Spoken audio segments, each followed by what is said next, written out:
28, working in Phoenix. My parents flew in from Ohio to visit me in January, saying they wanted sun and quiet.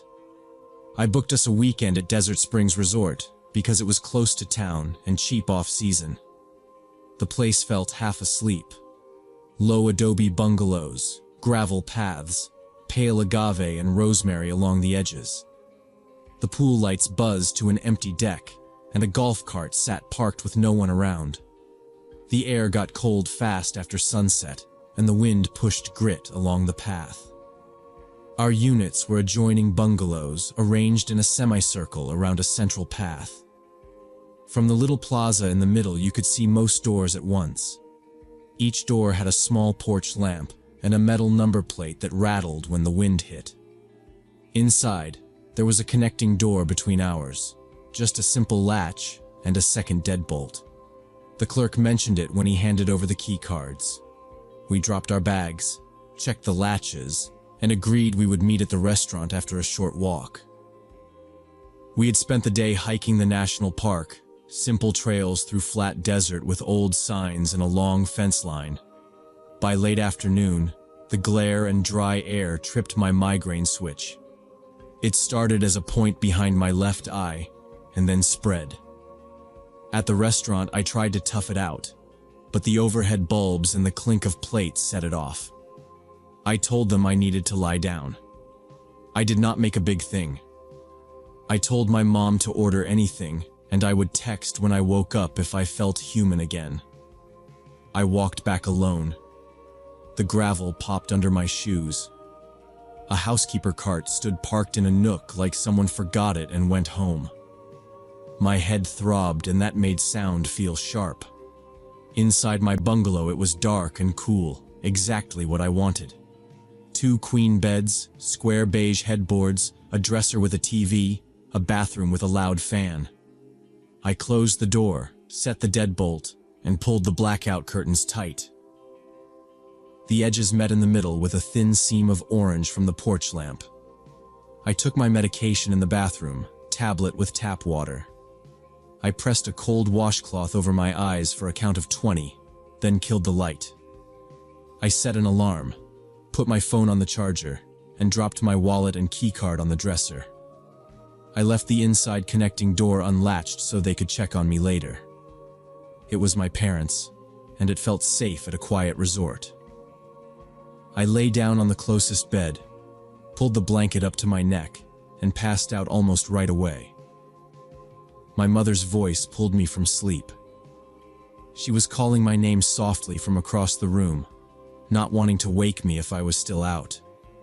I mumbled a response without moving much. The medication left me heavy, and for a few seconds, I did not know where I was. The only light came through that thin seam in the curtains. I saw my mom's outline near the other bed. She turned toward me with a confused look, like she had asked herself the wrong question and was trying to find the right one. Then we both saw it. A thin figure in a dark hoodie stood motionless beside my father's bed. The person had been leaning over him when we noticed. The hood hid the face. The sleeves were frayed at the cuffs. The shoes were dark and soft-soled. For a split second, I hoped it was a staff mistake, housekeeping in the wrong room. But this was not how staff stood. The angle of the shoulders and the stillness and the way they seemed to listen first and look second did not match staff. My mother gasped and stepped backward into the dresser. The lamp wobbled. The stranger reacted, fast and quiet, and dropped into a crouch in the corner by the closet, hands over their head like they were trying not to be hit. My father jolted awake at the noise and pushed himself up on his elbows. He looked right, then left, then toward the corner, still half somewhere else.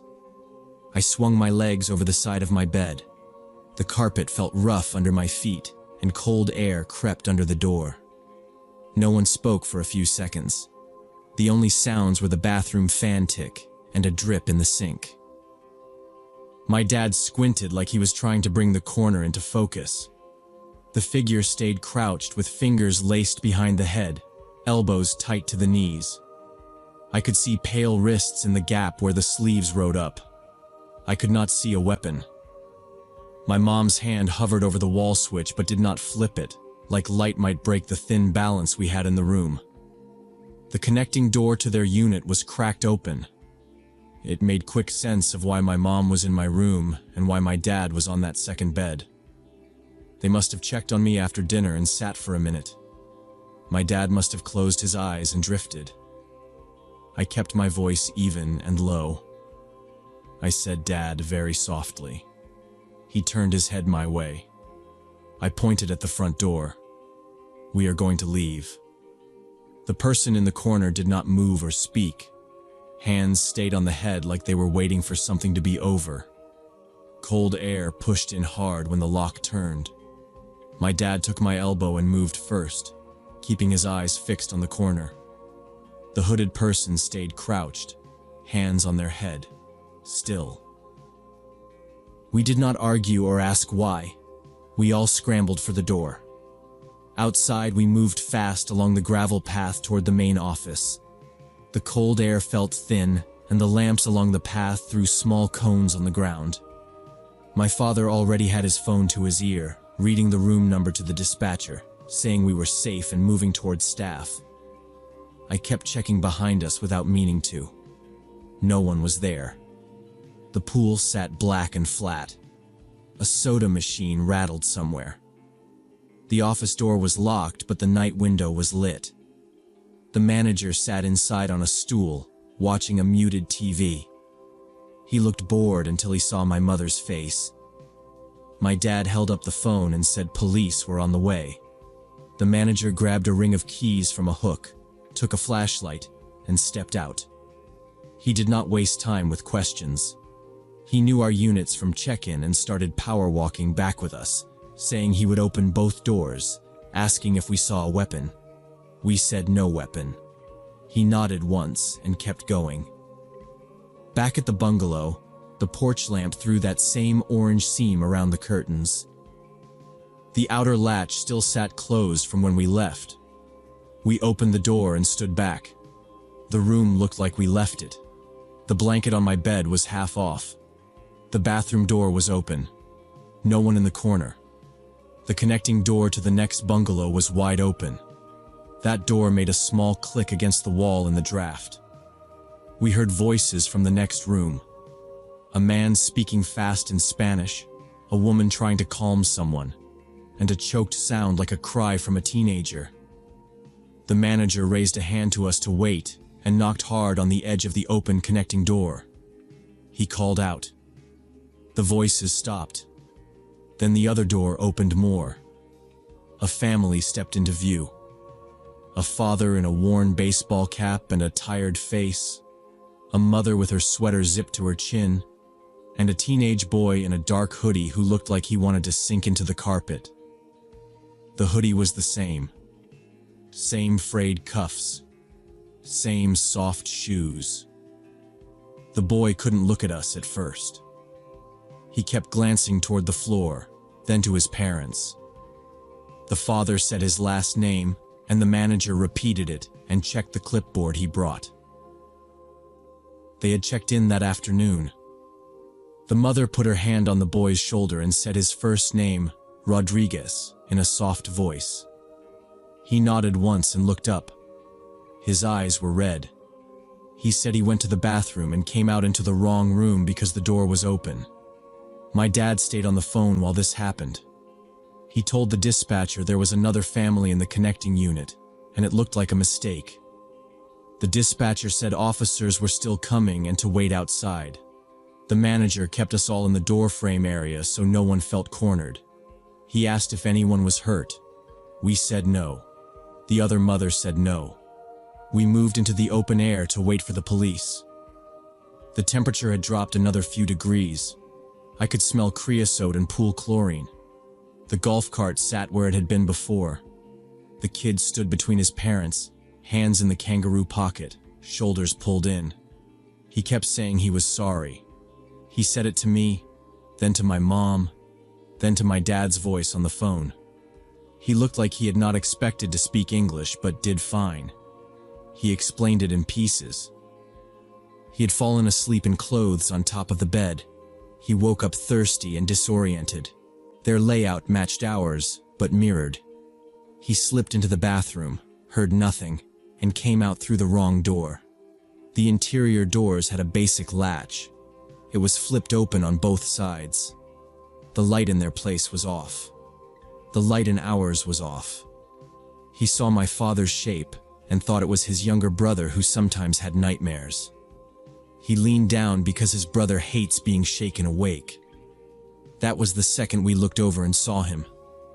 My mother said, "I thought you were him," and pointed at me. She kept her voice steady. She said it was a misunderstanding. She said when I lived at home and a migraine hit, sometimes I would get up at night and stand in the hall like I forgot where I was going.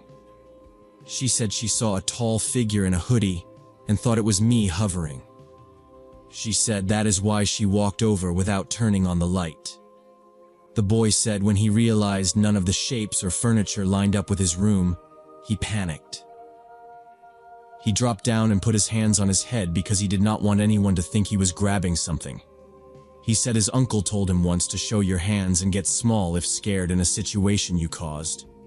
He stayed in the corner until we ran. His parents were mortified. The father said they would pay for our rooms. He took out his wallet and tried to give a card to the manager right there. The manager said, "Hold on." The mother apologized over and over. My mom said it was all right but kept rubbing her hands together like she could not get warm.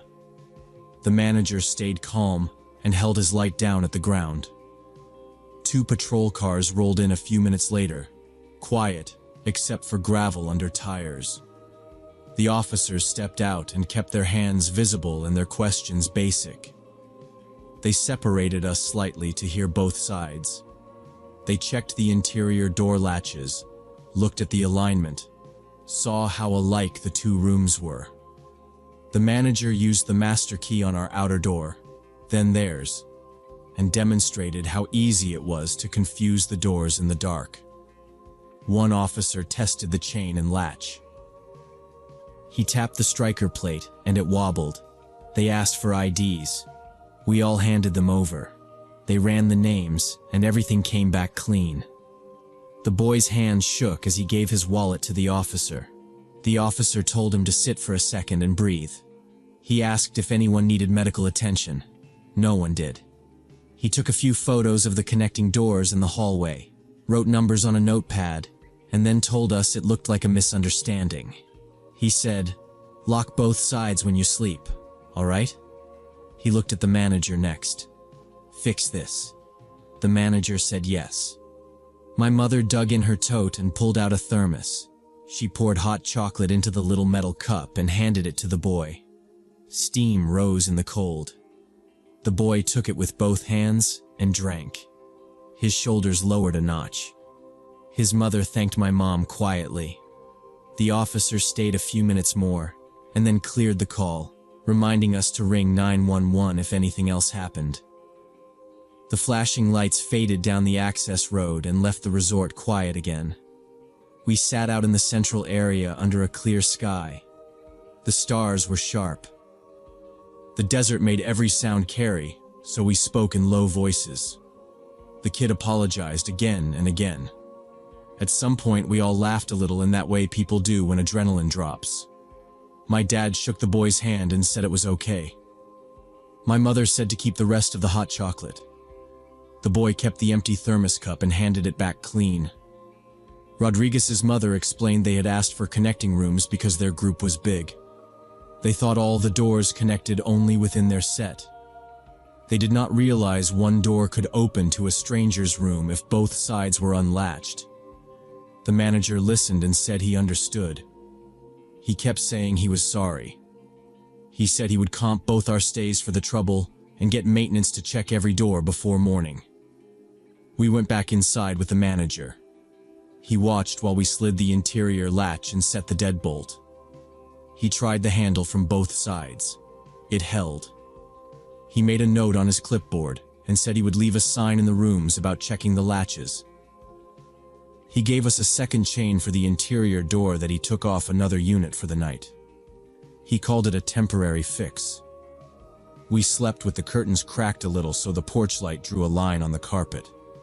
The heater clicked on and off. At sunrise, the place looked normal again. We ate breakfast in the small dining area. The boy passed with his mother on the way out, and he nodded at us without stopping. He looked less pale. His father talked to the manager near the coffee urn for a while, and then they left for the park. We spent the rest of the weekend low-key. We took short walks on the resort grounds, kept the daylight simple, and double-checked every lock each time we left or entered. We joked in small bursts about the hoodie ghost, then stopped calling it that because it was a real kid who made a mistake. We told the story without extra drama. It was fast. It was scary for a minute, and then it was fine. The manager later said the connecting door setup had a design flaw. The strike plates and latch positions made it easy to leave one side unlatched without noticing. He said they would fix it after our incident. I believed him. The place felt like it ran on old habits and needed a push to modernize. And this was the push. Before we checked out, he printed a zeroed bill and wrote "comped" across it with his initials. Sometimes the scariest moments come from simple human error. That thin line between comedy and tragedy depends entirely on everyone's reaction in those first crucial seconds.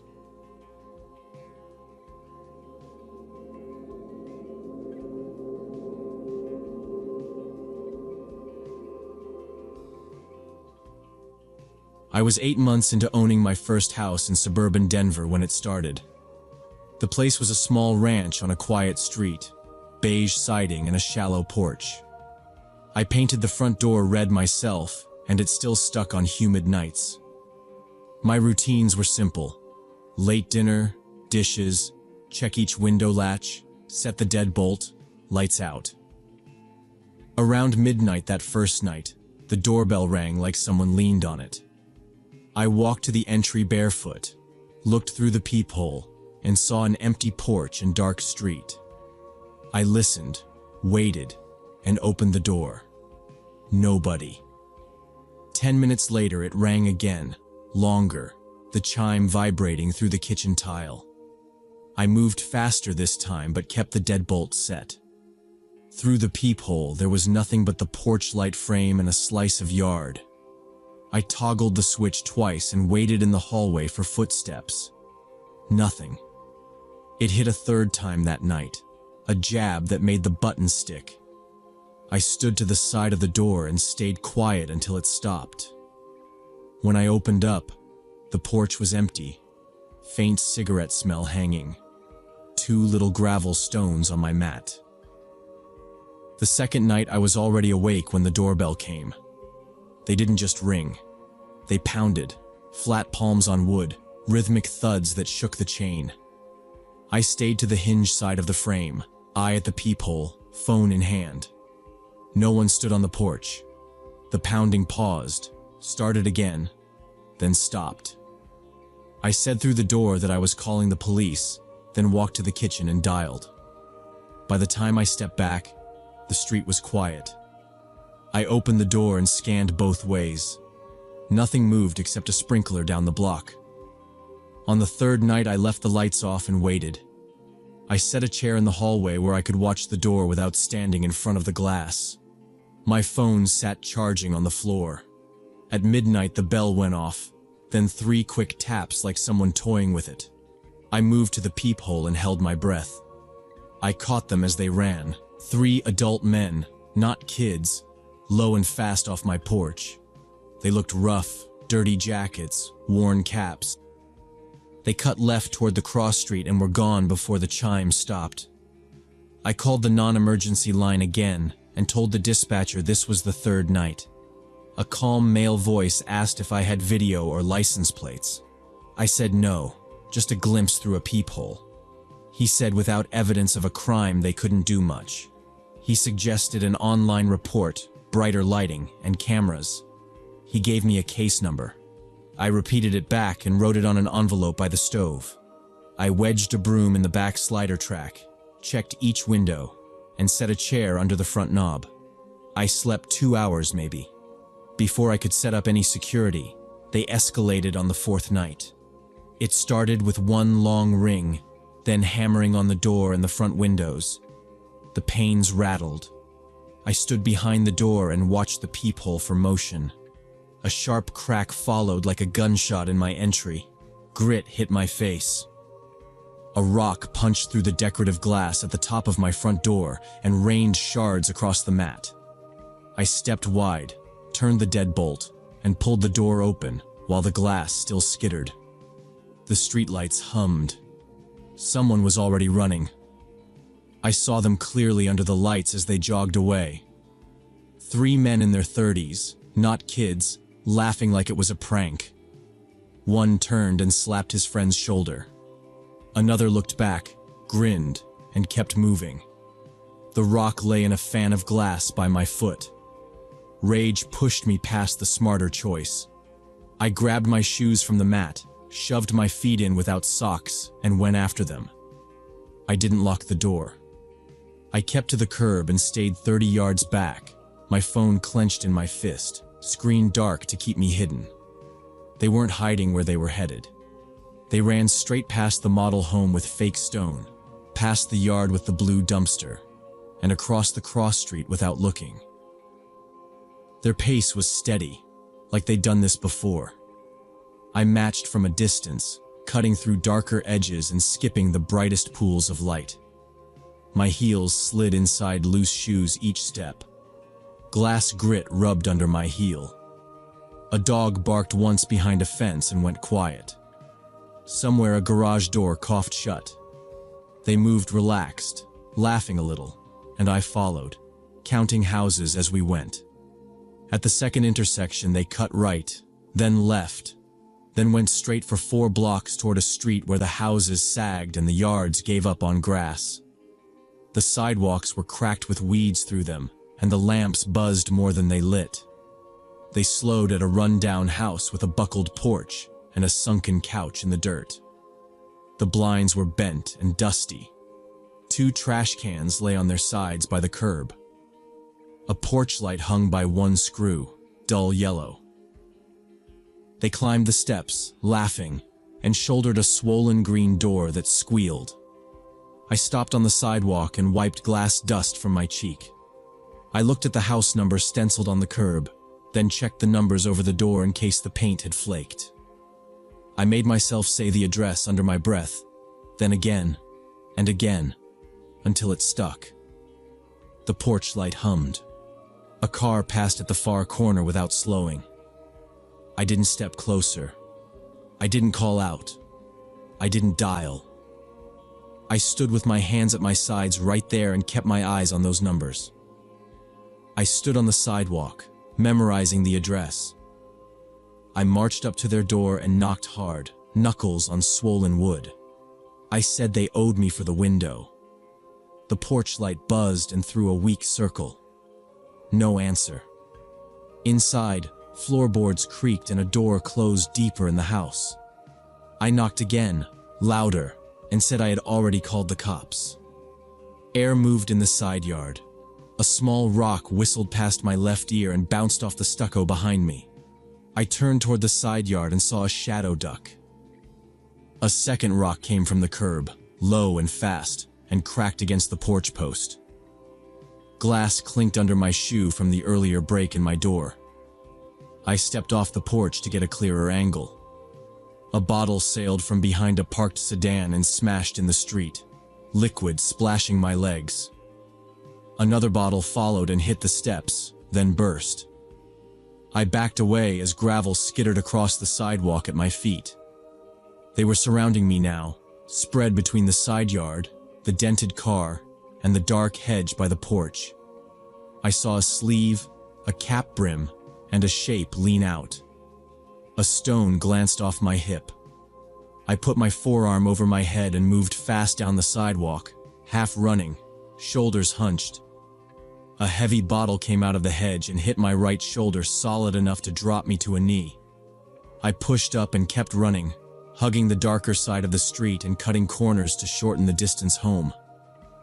More projectiles hit the pavement around me, breaking with sharp pops and dull thuds. I kept my head down and didn't look back. A car turned onto the cross street and slowed, then sped up again. I reached my block and the red door with the hole in it came into view, the porch light still on. I went straight inside, slammed the door, turned the deadbolt, and shoved the chair under the knob. I picked up my phone from the hall floor and called 911. My voice came out steady when I gave the exact address and the route they took. I said they were attacking me with rocks and bottles and had already broken my door window. The dispatcher's tone changed. He told me to stay inside and not engage, and said cars were on the way. I moved through my place with the phone on speaker, turned off the front light to make myself less of a target, and stuck a towel under the broken pane to block the view. I grabbed a cold pack from the freezer and pressed it to my shoulder. Siren noise came fast, close, then multiple sets, up and down the streets. I stepped onto my porch and watched under the eave. 4 patrol cars rolled in from 2 directions with steady whoops and then cut their sirens as they stopped. Doors opened. Officers spread out with flashlights and voices that were short and clipped. 2 went down the sides of the house. 1 stood in the street and watched the corners. Another pair went straight up to the green door and knocked hard, then announced themselves. Movement flashed in the backyard. A man tried to bolt over the fence and slipped. He landed awkward and pushed to run again, but an officer met him at the corner and drove him down clean. Cuffs clicked. Another door inside the house banged. The officers stacked and moved in. Their flashlights cut through the broken blinds and swept the rooms. I heard someone shout for hands and then the thump of something heavy on wood. I stayed on my porch rail, arms folded, not stepping off my property. 10 minutes later, they walked a second man out, hands behind his back, head down, a smear of dirt on his cheek. A third came after with his eyes wild and a cut on his forehead. He barked something at the officers and got quiet quick when they turned him into the car. An older woman in a stained hoodie stood in the doorway and argued until a sergeant told her to sit on the steps. She did. They were there for 2 hours. More units came and left. A van with covered windows backed into the driveway. I watched officers carry out boxes, clear plastic tubs, and a metal frame that looked like a vent hood. They rolled out a tank on a dolly and a sealed cooler. Photos were taken. The backyard lit up under a pole light they brought. A uniformed officer took my identification and asked me to wait. A detective would talk to me. The detective who came over wore a windbreaker and had that tired Friday look. He asked me to tell the story clean from the first doorbell. I did, step by step, no extra. He nodded, typed into his phone, and then showed me 3 photos on the screen one by one. They were quick pictures, faces and jackets snapped in the entry while the men were cuffed. I recognized all 3 who had hit my door and thrown projectiles at me. He said they had found a lot more than expected inside. He kept it simple. He said equipment in the basement, chemicals, scales, baggies, a ledger. He said 5 adults lived there, 2 men and 3 others, and all of them had records. He said the violent part made sense now. He said they either thought I was someone else, or they were testing how I would react in case they wanted to push people off the block. I gave my statement, signed his screen with my finger, and he gave me a card and a case number. Before he left, he walked with me to my door and looked at the broken glass. He told me to tape plastic over it for the night, and not to sleep near the front. He said they would have cars swing by a few times until morning. It was after 3 a.m. when the last patrol unit rolled slow past my place and turned the corner. I swept the glass into a dustpan, put cardboard over the hole, and moved a chair to face the entry. I slept there with the light on. The next afternoon, the detective called and explained it wasn't random. He said these were intimidation tactics. He said they had been watching the neighborhood and keeping track of who left for work early and who left cars unlocked. He said my house sat empty for 6 months before I bought it. Long driveway, easy turnaround, no one to complain. They might have used it and got angry when someone new settled in and started turning on lights at night. He said all 5 were arrested on drug charges, and 3 faced additional charges for assault and vandalism from the attack and the damage to my door. 2 months later, I testified at the preliminary hearing. I walked through the timeline again and pointed out the men I saw on my porch, and the one who ran, and the one who laughed and looked back. The defense asked basic questions about distance and light. I answered simple. The judge bound the case over. I left the courthouse, rode the elevator with a court clerk and a delivery guy, and stepped into bright afternoon sun that felt normal. The city condemned the house that same winter. I drove by a few times because I wanted to see it gone. The windows were boarded and spray painted with big orange X's. A month later, a crew pulled the siding, and then the roof. By spring, it was a leveled lot with a roll-off full of rotted wood. You could see the outline of the basement in the dirt before they filled it. A year later, a clean new 2-story sat there with a narrow porch and a small blue flag that said, "Sold." I installed security cameras the next day after the raid, one over the porch covering the street and one watching the driveway. I put motion lights on the garage and trimmed the shrubs to knee height. The door got a new solid panel with no glass and a reinforced strike plate. I kept the habit of checking locks every night and kept the brooms still in the slider track. I never had another problem. Sometimes standing up to bullies reveals they're into something much worse than harassment.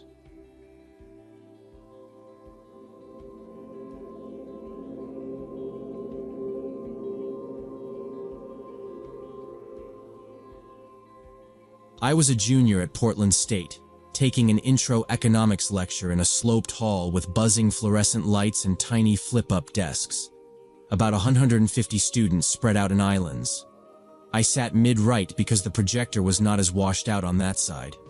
Around week 3, a guy named Jason started sitting 2 rows behind me and 1 seat over. He never spoke.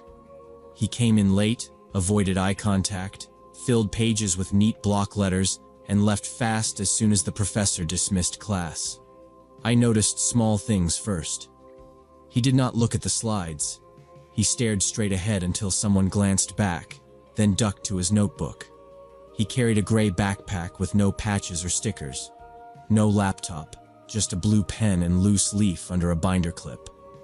When class ended, he moved quickly, pen clipped, notebook closed, eyes down, exiting before the aisle clogged.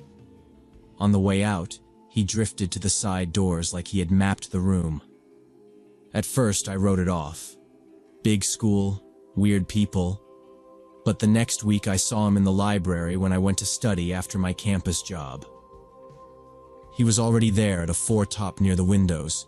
Same backpack, notebook open, nothing checked out. He did not read. He watched the aisles. I took a Carol 2 rows back and kept my head down. Later that day, I saw him again in the cafeteria, alone with an untouched coffee, facing the main doors. It felt like coincidence, so I told myself to ignore it. When I left for work around dusk, I spotted him in the parking garage on level 3, standing near a faded exit arrow. He was not on his phone, not talking to anyone. Just posted like he was waiting for something to happen. I drove past slow, trying not to stare. After the 3rd or 4th day like that, it felt like a pattern. He was always there first. Library before I got there. Cafeteria before lunch. Garage before my shift.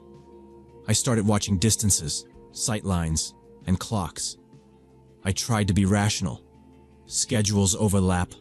The campus is not huge. I mentioned it to my roommate while we folded laundry on our beds. She rolled her eyes. "You are being paranoid," she said. "College is small. You will run into people." I said okay, but I started writing down times anyway. Tuesday, 1:10 p.m. Jason sits as I unzip my backpack. Wednesday, 3:45 p.m. Quiet floor, end of the long table, eyes on the aisle. Thursday, 12:22 p.m. Cafeteria, left soda fountain, coffee untouched. None of it was illegal. Still, it changed how I moved. In lecture, I showed up right at the start so I could slip into a different section each day. He adjusted without seeming to try. He always ended up with a line of sight. He never said a word to me. He never brushed by me. He never even looked directly at me up close. That made it worse. It left everything open to guesswork. I kept my backpack on my lap, water bottle by my shoes, phone on silent in my pocket. One evening in late October, after a long shift at the bookstore, I drove off campus down Broadway toward my dorm. The air was damp, streetlights glaring on wet pavement. As I merged by the theater, a silver sedan slipped into my lane and settled behind me, 2 car lengths back. That was not unusual.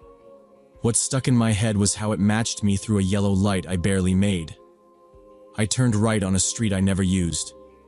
The sedan turned too, smooth, like it had always planned that turn. I told myself to test it.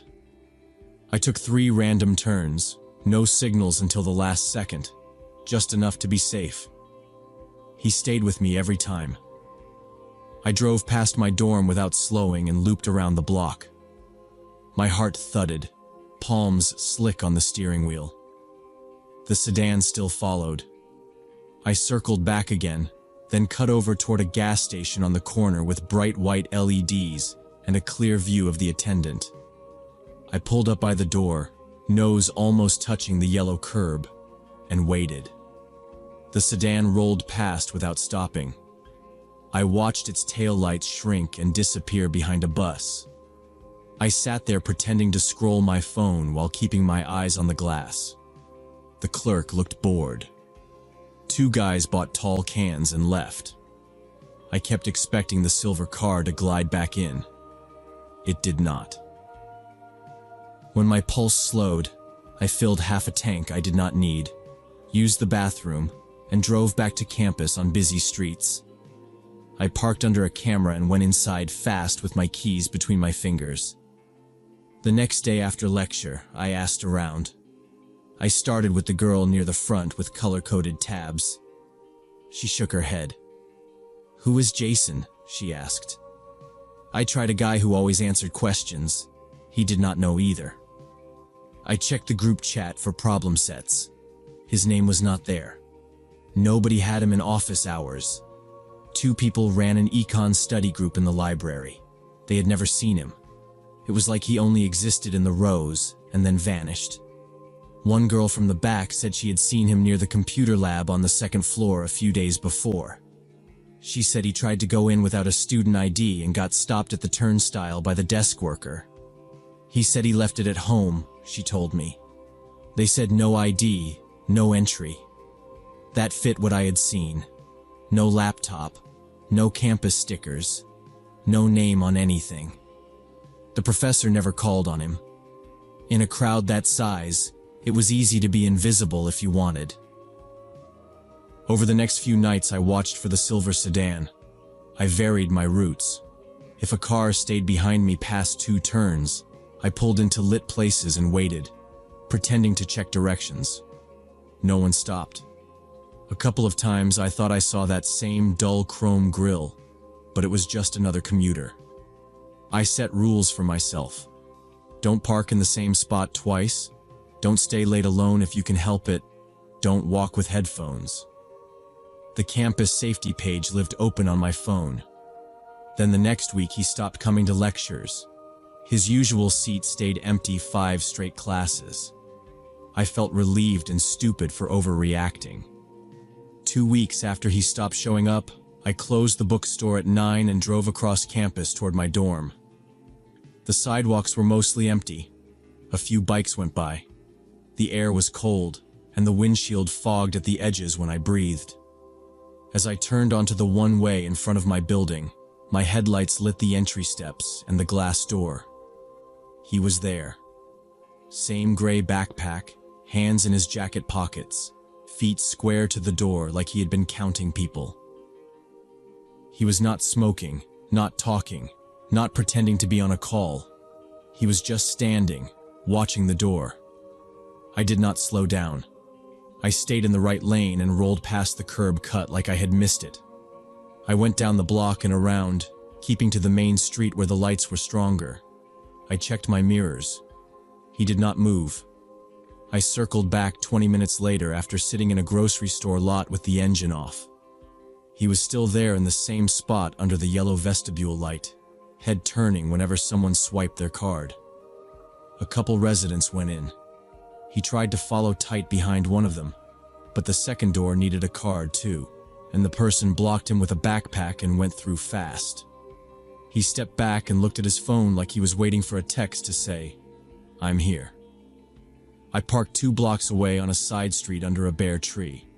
I kept the doors locked and called my roommate. I told her not to open the door. She went to the window and looked down at the entrance.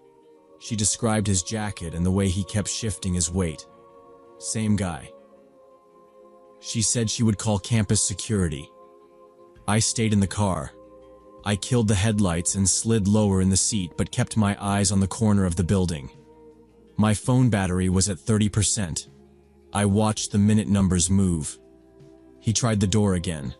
He tugged it twice like maybe the reader would glitch if he pulled fast. He stepped back. He paced to the corner by the vending machines and came back. He kept checking his phone. No one approached him. He did not leave. I could see his face now when passing cars threw light across the steps. Blank expression, jaw tight. He looked both ways every time a group walked up, like he was picking the right moment to slip in. He missed 2 more opportunities because the lobby was busy. He waited. Campus security pulled up in a white SUV within 10 minutes. They parked a little crooked across the fire lane with the light bar off.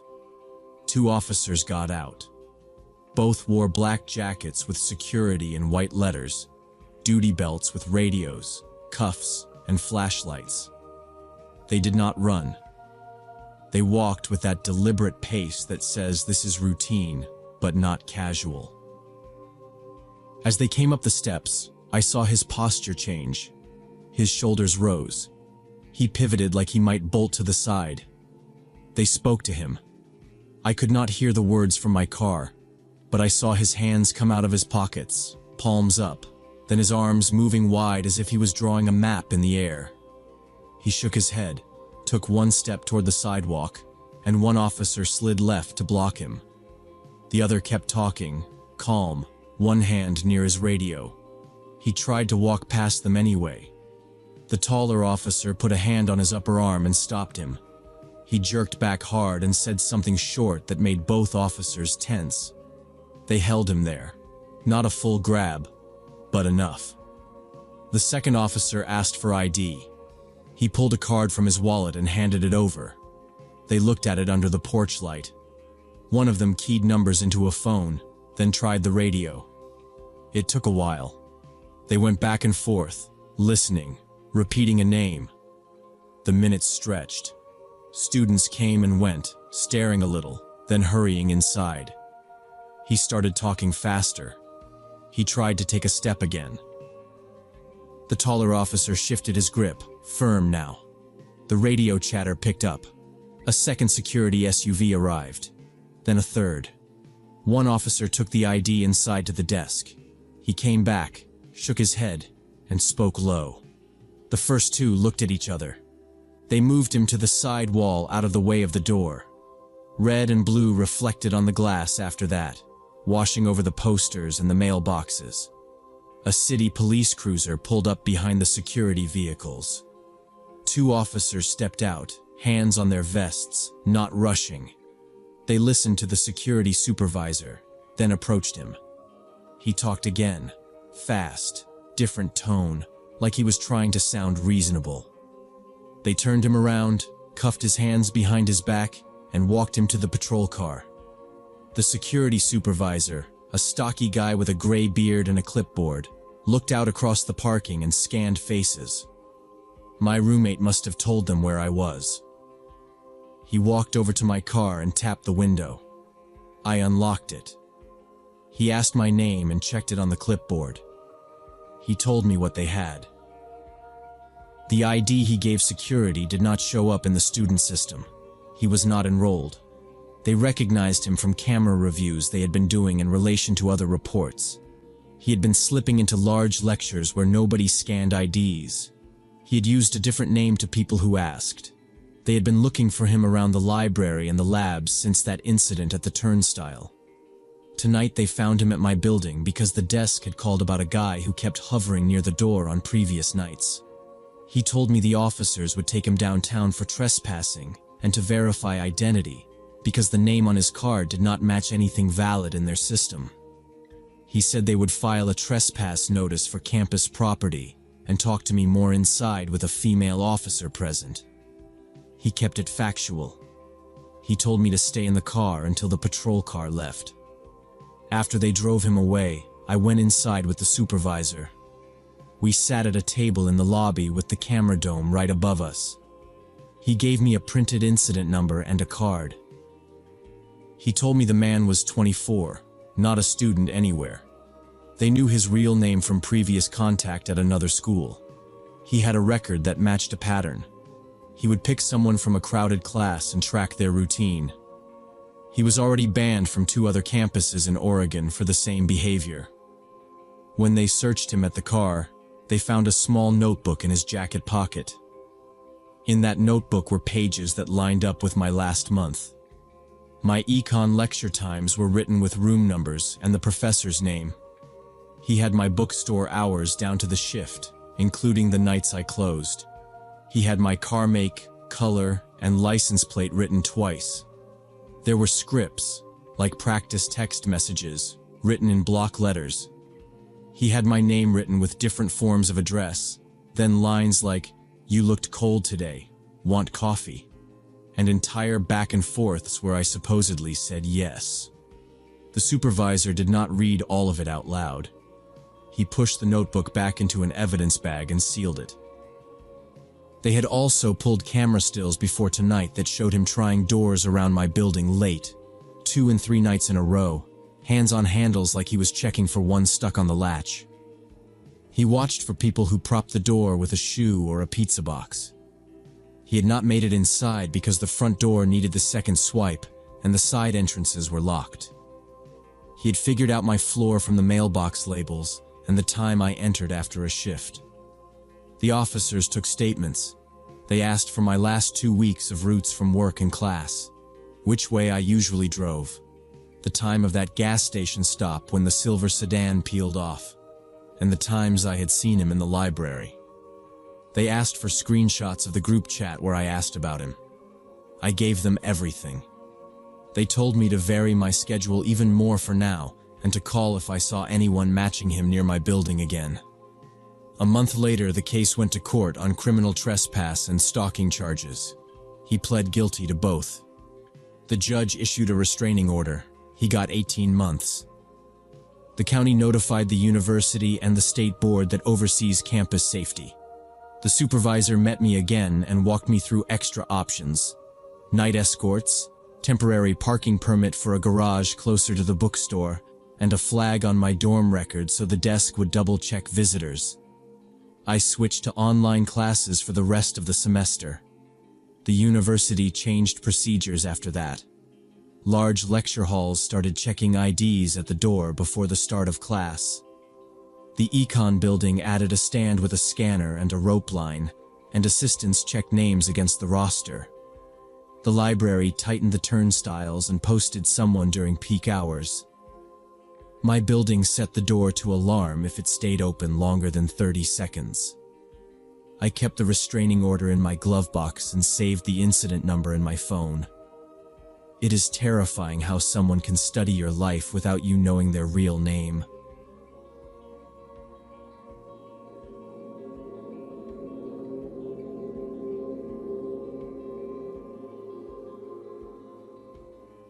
I was working as a graphic designer when this happened 2 years ago.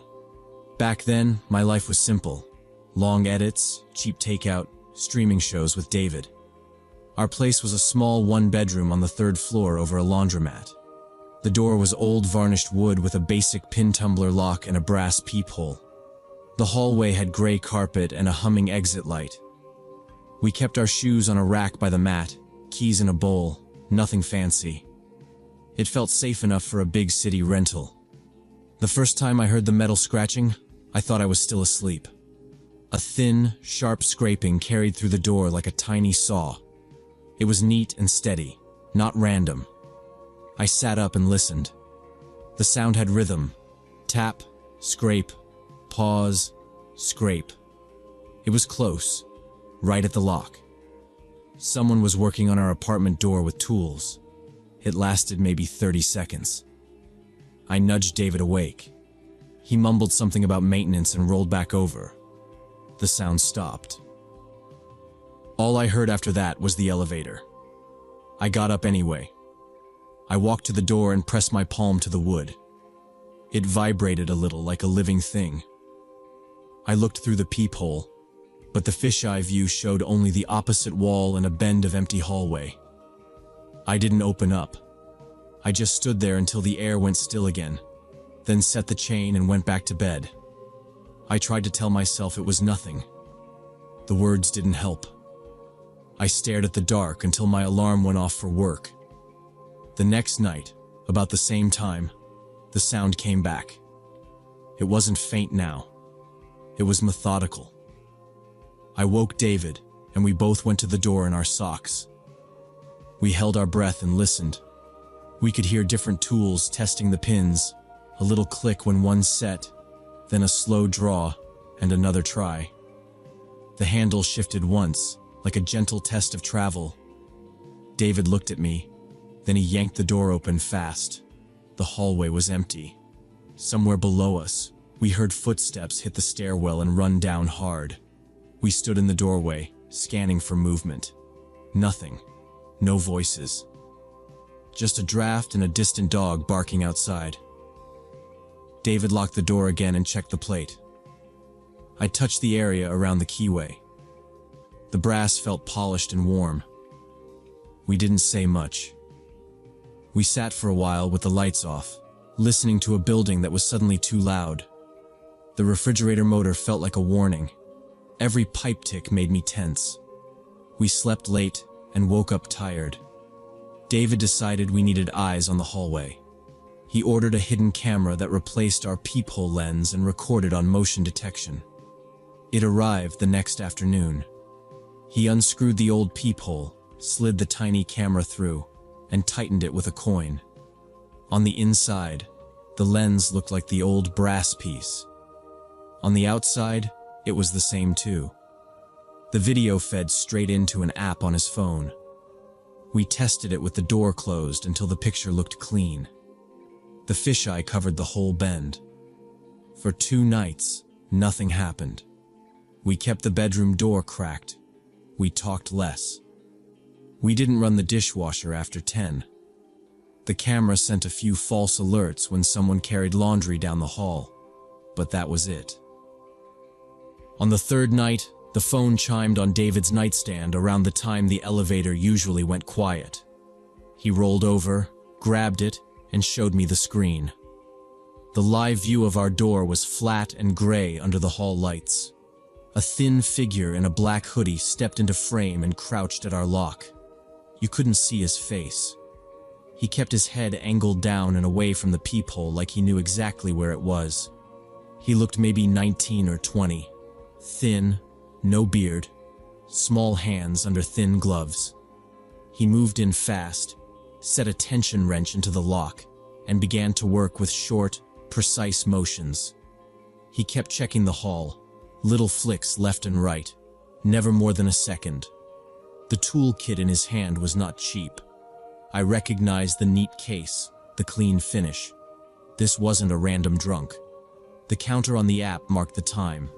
1 minute, 2, 5.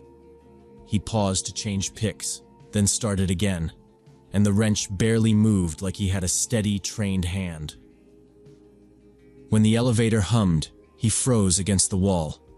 then returned to the lock like nothing had happened. I watched the angle of his shoulders. He wasn't excited. He was focused.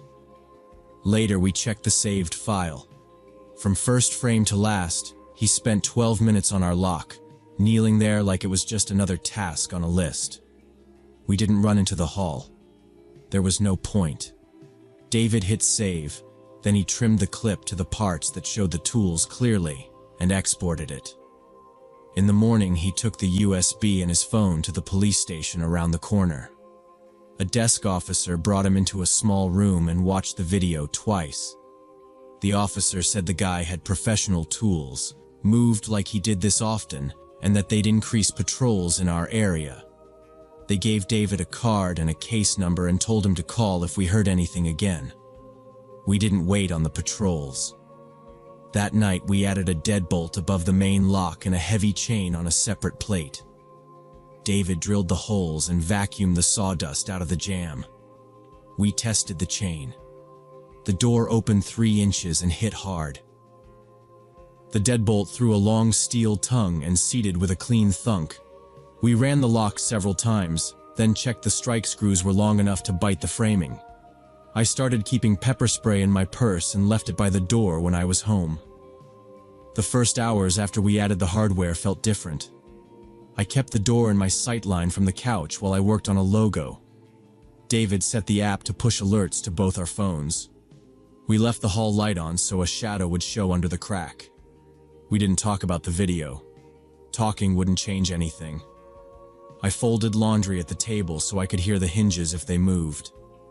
I walked to the door twice and looked out through the camera's live view.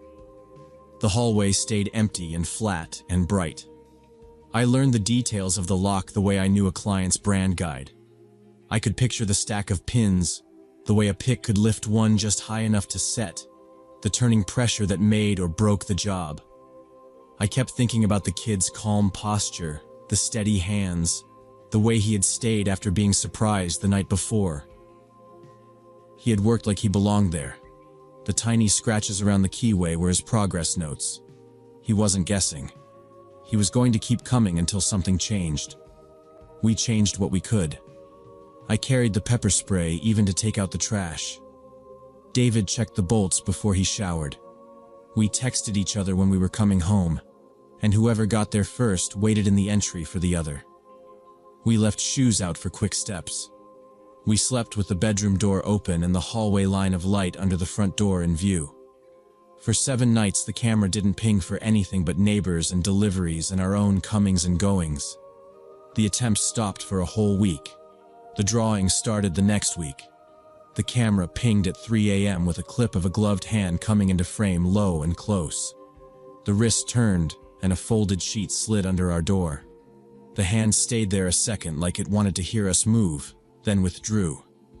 We waited until morning to open it.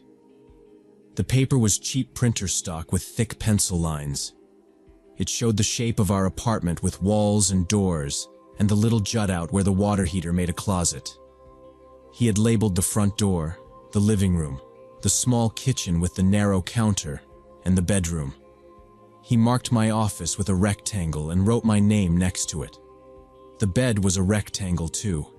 It was in the right place. 2 nights later, same time, the camera caught another sheet sliding in. This drawing was worse. He had added measurements, or what looked like steps between rooms. He had a little stick figure in the bed and another next to it. He drew the dresser with handles. He drew the lamp on David's side. I turned the paper in my hands to see if I was missing a trick. It wasn't a guess. He knew the layout. I checked the windows and the door frames. No fresh marks. Nothing on the balcony. We took both sheets to the station. The officer at the desk wrote our case number on a sticky note and paper-clipped it to the drawings. He looked at the block letters, the crude lines, and the camera stills. He said they would log it and increase patrols. He said the message didn't have a direct threat. He told us to call 911 if anyone tried the door again. He suggested we stay with friends for a few nights to sleep better. We left with copies of the reports and the same advice as before. The third paper came the next night. The camera caught the sleeve of a black hoodie and a hint of the side of his head, still turned away from the peephole. The sheet scraped as it slid. The drawing showed the view from our living room window. He had sketched the brick building across the street, and the fire escape, and the cable that sagged between poles. At the bottom, in a square line, he had written in block letters, "See you soon." We taped that one in a clear sleeve and put it with the others. David said we should move now. We still had 8 months on the lease. The landlord didn't pick up on the first call. The second time he said early move-out would mean a big fee. We didn't argue. We packed 2 bags and drove to David's brother's place across town. We stayed there through the weekend. We slept on the pull-out couch and kept our phones face up on the coffee table. The camera in our door caught regular hall traffic, but nothing at 3 a.m. We watched the clips on mute.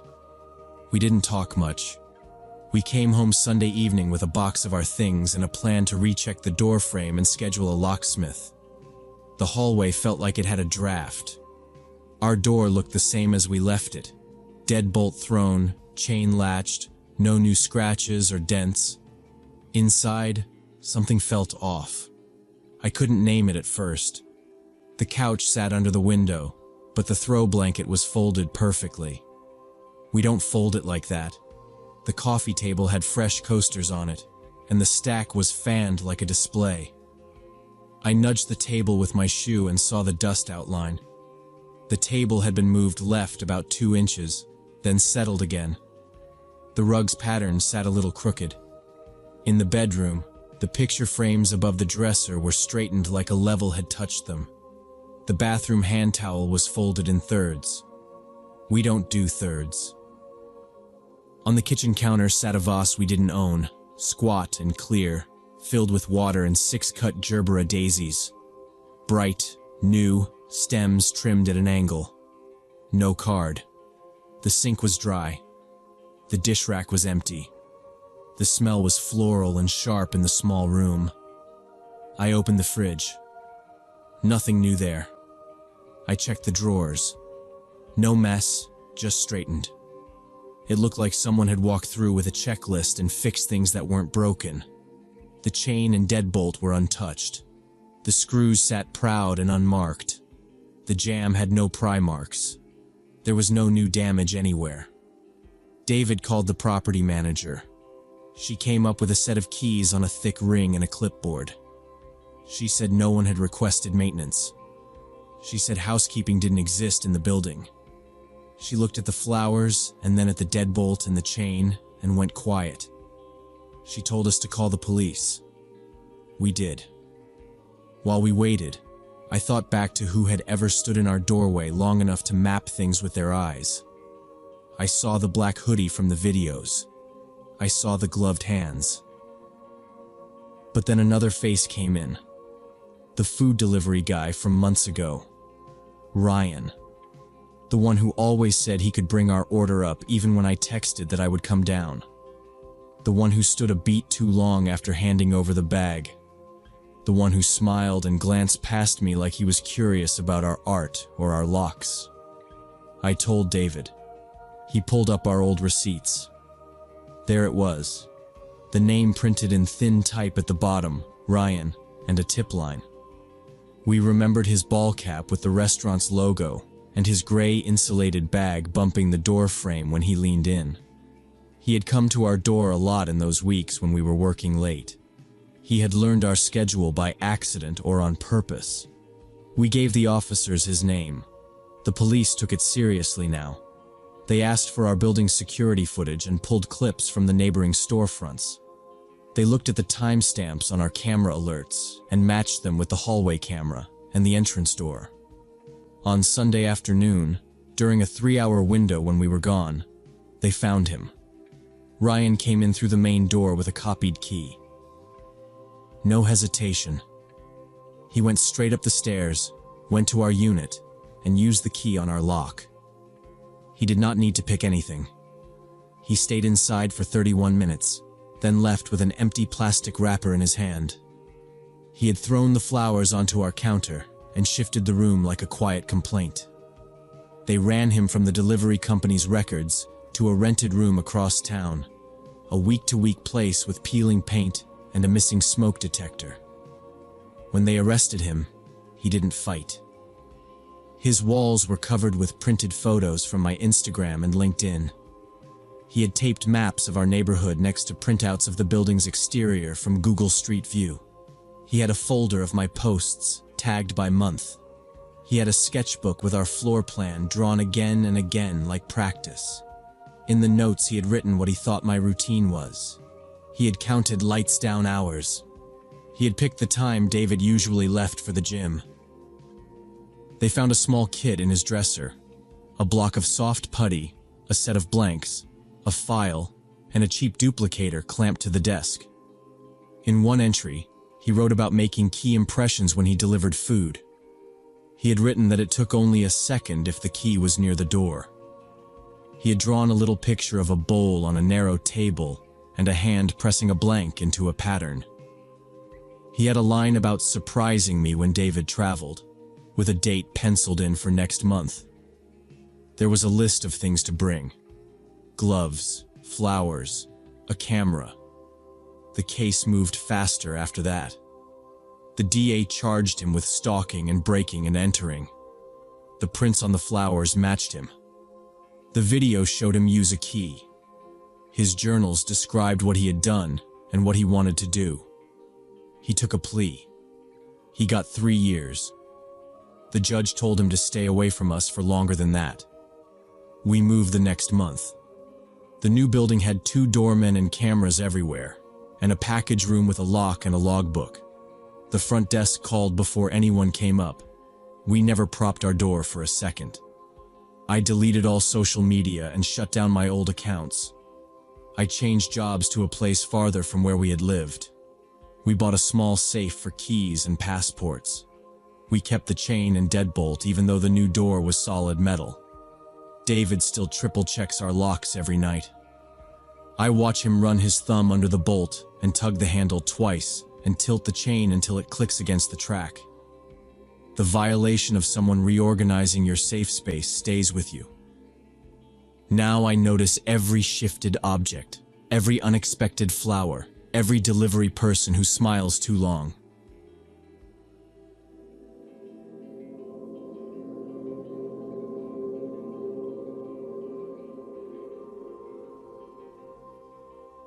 When I was 15, Emma and I thought we were smart, planning to toilet paper Zoe's house on a Friday night in October. Westfield was the kind of suburb where the biggest drama was a car parked the wrong way. My parents never locked the back door. We waited till 10.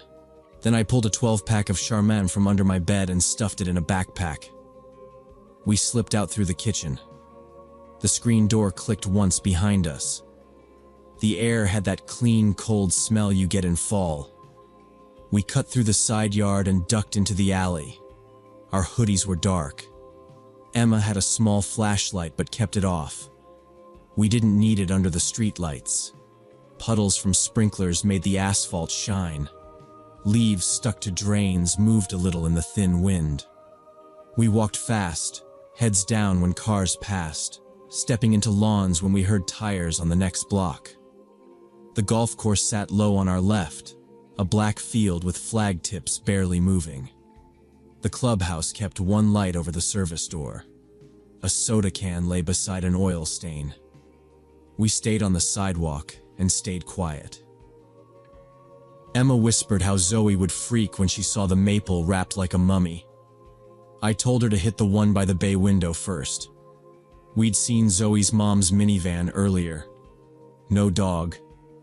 Halloween stuff was already creeping onto porches. A plastic skeleton leaned on a railing, and a bowl of corn scented the doorway. We passed a mulch pile and 2 chairs chained to a post.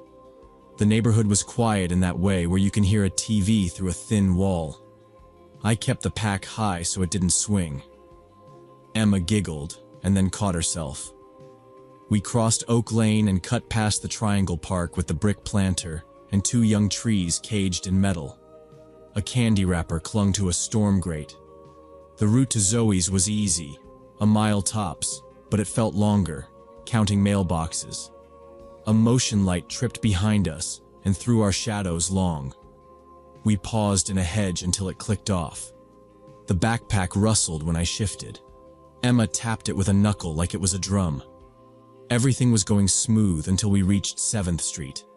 The intersection looked wider there, like the city forgot to paint the crosswalk. The streetlights were too white for the block. 4 cars hugged the curb, 2 sedans, an SUV, and a blue Civic with an expired tag. A busted hubcap lay by the gutter. We stepped off, checked left and right like in elementary school, and started across. Somewhere down the street a car door thumped, echoing between the houses. A dark blue pickup rolled into the intersection and slowed beside us. The window went down with a scratchy sound. The man at the wheel looked about 40, thinning hair, a flannel shirt with greasy stains at the collar. He smiled too wide for the words he used. "What are you 2 young ladies doing out so late?" His voice had that friendly shape that didn't match the eyes. Emma's hand found my sleeve and pulled. He leaned across the bench seat, arm over the passenger side like he owned the road and our answer. He said we should be careful because bad things happen to girls who wander at night. It sounded like a line you read on a flyer, not something he cared about. I said my dad was at the gas station up ahead and we were late to meet him. It came out fast and flat. He kept smiling, but his eyes flicked to the dark station like he knew I was lying. He said he'd give us a ride to make sure we got there safe. His hand moved to the latch like he was going to open the door. We backed away together. "No thanks," I said, and Emma said it too. I lifted the backpack a little to show we were fine. He let the handle go and drummed his fingers on the door. The truck idled loud and rough, exhaust mixed with cold air and wet lawn. An old tree-shaped air freshener swung from the mirror, bleached almost white. The passenger seat was clean except for a folded towel. He crept forward at walking speed as we moved again, keeping level with us like we were in his lane. He said, "Hop in, it's cold," like he was doing us a favor. I kept my face blank and watched the front wheels. Emma's nails pressed through my sleeve. Porch lights were steady, and nobody came out. A TV laugh track bounced off a brick wall. The station ahead was dark, 2 pumps under a canopy, no attendant. When we sped up, he matched it. When we slowed to step around a trash bin, he slowed. We crossed 7th without running. The truck crawled beside us, patient. He kept pace like he was towing us. The tires bumped the gutter and hissed when he corrected. A cigarette burned in the ashtray, and the cab smelled like smoke. I watched his left hand float on the wheel and his right hand hover near the shifter. The radio was off, silent. Emma's steps were short and tight. I told her to keep eyes forward. The truck's mirror caught my face, and I looked down. We passed a mailbox with peeling numbers and a yard sign for a roofer. We kept moving until the next corner. Then he finally accelerated, the engine rising and his taillights shrinking as he took a right without signaling. The street felt open again, but the echo of his voice stayed. Emma leaned close and whispered that we should go home, but I was too stubborn to quit. 5 minutes later, we saw the same blue pickup coming from the opposite direction. He'd circled the block. The high beams hit us hard, flattening the sidewalk into white glare and shadow. He rolled to a stop so close the heat from the engine brushed my legs. The truck door creaked. He started getting out, 1 foot down, weight shifting like he was measuring distance. We bolted. The nearest house was the Millers. Their chain-link fence was low enough to vault. I hit the metal top rail with my thigh and swung my legs. Emma came after, the fence rattling and ringing. As we landed, the German Shepherd in their side yard exploded into barking, claws scraping concrete, chain collar clinking. Porch lights snapped on 2 houses down. The man stood by his truck, door halfway open, watching us under the beams. He didn't shout. He stared for a long second, then slid back into the cab and pulled forward, slow, to the next street over. We stayed crouched by the miller's recycling bin until the truck noise settled into a steady idle somewhere behind the block. The dog kept barking in bursts and then growling. We kept low, moved along the fence line to where shrubs grew thick and poked through the chain links. There was a gap into the Johnsons' yard where the fences met at a corner. We squeezed through, the metal scraping my hoodie. The Johnsons' grass was damp and stuck to our knees. Their garden shed sat in the back corner, plywood with a tar paper roof, hidden behind overgrown boxwood and a dead rose bush with long thorns. We slid into the narrow slice of space between the shed and the fence. The boards were cool and rough on my back. Emma took the outer edge, shoulder against the chain link. We pulled our hoodies tighter and tucked our hands in. I kept the backpack in my lap, the plastic crinkling when I moved. I could hear the engine idling somewhere close, like a big cat purring. We tried not to breathe loud. He cruised past the Johnsons' place again in a minute, then again after that. For the next 3 hours, the blue pickup made a loop like a timer, passing at least 20 times. Sometimes he didn't slow. Sometimes he parked 2 houses down with the lights off and waited. Then the engine would growl, and he'd roll forward and stop again, different angle, as if he was building a map. The high beams swept across the hedge tops and caught the shed roof edge in a hard line. Sometimes he parked and got out. He had a flashlight, not big, with a narrow beam. He checked under hedges, poked light into the gaps between trash cans, and shook gate latches to see which ones would give. The metal rattles carried through the yards. At one point, he went into the yard across the street and checked around a kid's plastic slide. Another time, the light washed over the miller's side path, and the dog started up again. He stayed calm and kept moving, heel to toe, like he was used to doing this. Once he came into the Johnsons' yard. He used the side gate. The latch had a slack loop, and it bumped just once. His boots pressed the grass flat and left dark marks behind him. He stood by the corner of the shed where the bushes thinned, maybe 10 feet from us. The flashlight beam scratched across the fence and the shed wall, then stopped on a rake leaning against the boards. He held the light down and muttered to himself, words I couldn't catch, low and even. His breath made a small white cloud in the cold. My knees started to cramp and I pushed my heel into the dirt to keep it from kicking against the metal. He stood there long enough that I counted the screws in the fence post cap. Then he turned and walked back out, the gate latch clicking once. Emma had her phone on silent. She held it at her chest and kept the lens pointed at gaps in the bush. The red dot glowed for a second. Then she covered it with her thumb. She recorded when the beams swept by, when the latch rattled, when he walked. We didn't talk. When the light landed near us, we pressed back into the rough siding and held our breath. We listened to tires, to the idle, to the occasional car from far off. Sprinklers popped on in a yard up the block and then clicked off. A train horn, faint, an airplane. Around 3 a.m., he seemed to give up the foot search. He stopped coming through gates and stopped walking the sidewalks. He still drove. He kept the same patrol route, engine low, windows down. Sometimes the truck rolled by at 5 miles an hour. Sometimes a little faster. The high beams came on, then off. He tested them on corners and at the cross street, like he wanted to trap anything moving. My legs went numb from the crouch. Pins and needles came and went. I shifted weight with tiny moves so the bushes wouldn't shake. Emma wiped her face with the back of her wrist. Her tears made little streaks on the dirt. She kept the phone steady. The sky changed slow. The black turned gray at the edges of the houses. Porch lights turned off one by one. At 5:30, the birds started making small sounds in the hedges.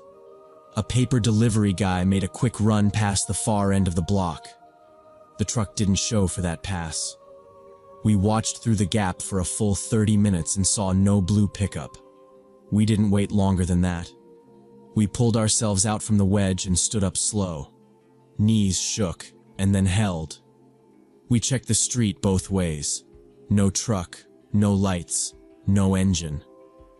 We cut into the backyard route we knew from bike rides, using fences and hedges as cover.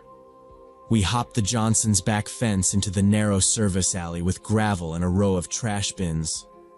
The lids were wet with dew. We moved along garage backs and cut through where boards were missing at the bottom. A cat shot along a wall and vanished under a deck.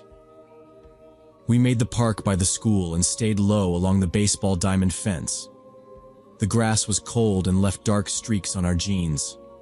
We climbed 3 more fences and crossed a cul-de-sac, then cut through the side of a property with a low stone wall. A motion light clicked, but we were already past it and under the big spruce by the lot line. The backpack thumped my spine with each hop. Toilet paper rolls knocked each other and made soft knocks.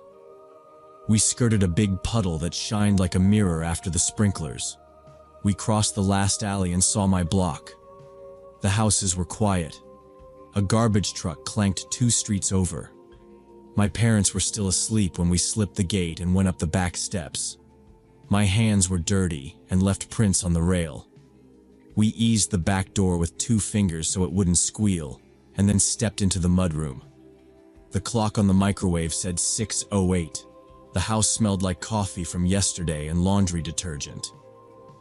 We were shaking, cold and fast, and covered in dirt and grass seeds. In a bad mix of adrenaline and panic, we made a stupid plan. If someone saw us outside, if anyone asked, we needed a reason. We took the toilet paper out of the backpack and went to the front yard. The maple there was thinner than Zoe's, but good enough. We threw the first roll over the lowest branch, and it looped back with a dull slap. We threw again and again. White streamers hung down and moved a little in the breeze. Paper tore and stuck on the bark. We wrapped the trunk in a fast spiral, pulled it tight, and tied it off. It looked like a cheap costume. Bits of paper stuck to the wet grass like confetti. Mom woke to the noise of the front door and came out onto the porch in a robe. Her hair was pulled up with a clip. She saw the mess and went straight to yelling about respect and neighbors and sleep. She didn't ask where we had been. She assumed we had been goofing in our own yard all night. We nodded, said sorry, and started pulling paper down right away so it didn't get worse. The roll cores hit the porch with hollow knocks. The sun was up over the roofs and made the mess obvious. We never told anyone what really happened. Not Zoe. Not my parents. We didn't feel like heroes or victims. We just cleaned up the yard, showered, and slept until noon. For the next week, we walked home in daylight and watched for a blue truck. We didn't see it again. 2 weeks later, Emma sent me a link. It was a local news article from 3 towns over. A man in a blue pickup had tried to pull a jogger into his truck before sunrise. She got away and called 911. Police arrested him that same morning. The article had a photo. The man looked exactly like our guy. Same thinning hair. Same face. He wore a flannel shirt with dark stains at the collar in the mugshot. We got lucky that night. Luckier than we deserved for sneaking out over something as dumb as toilet paper.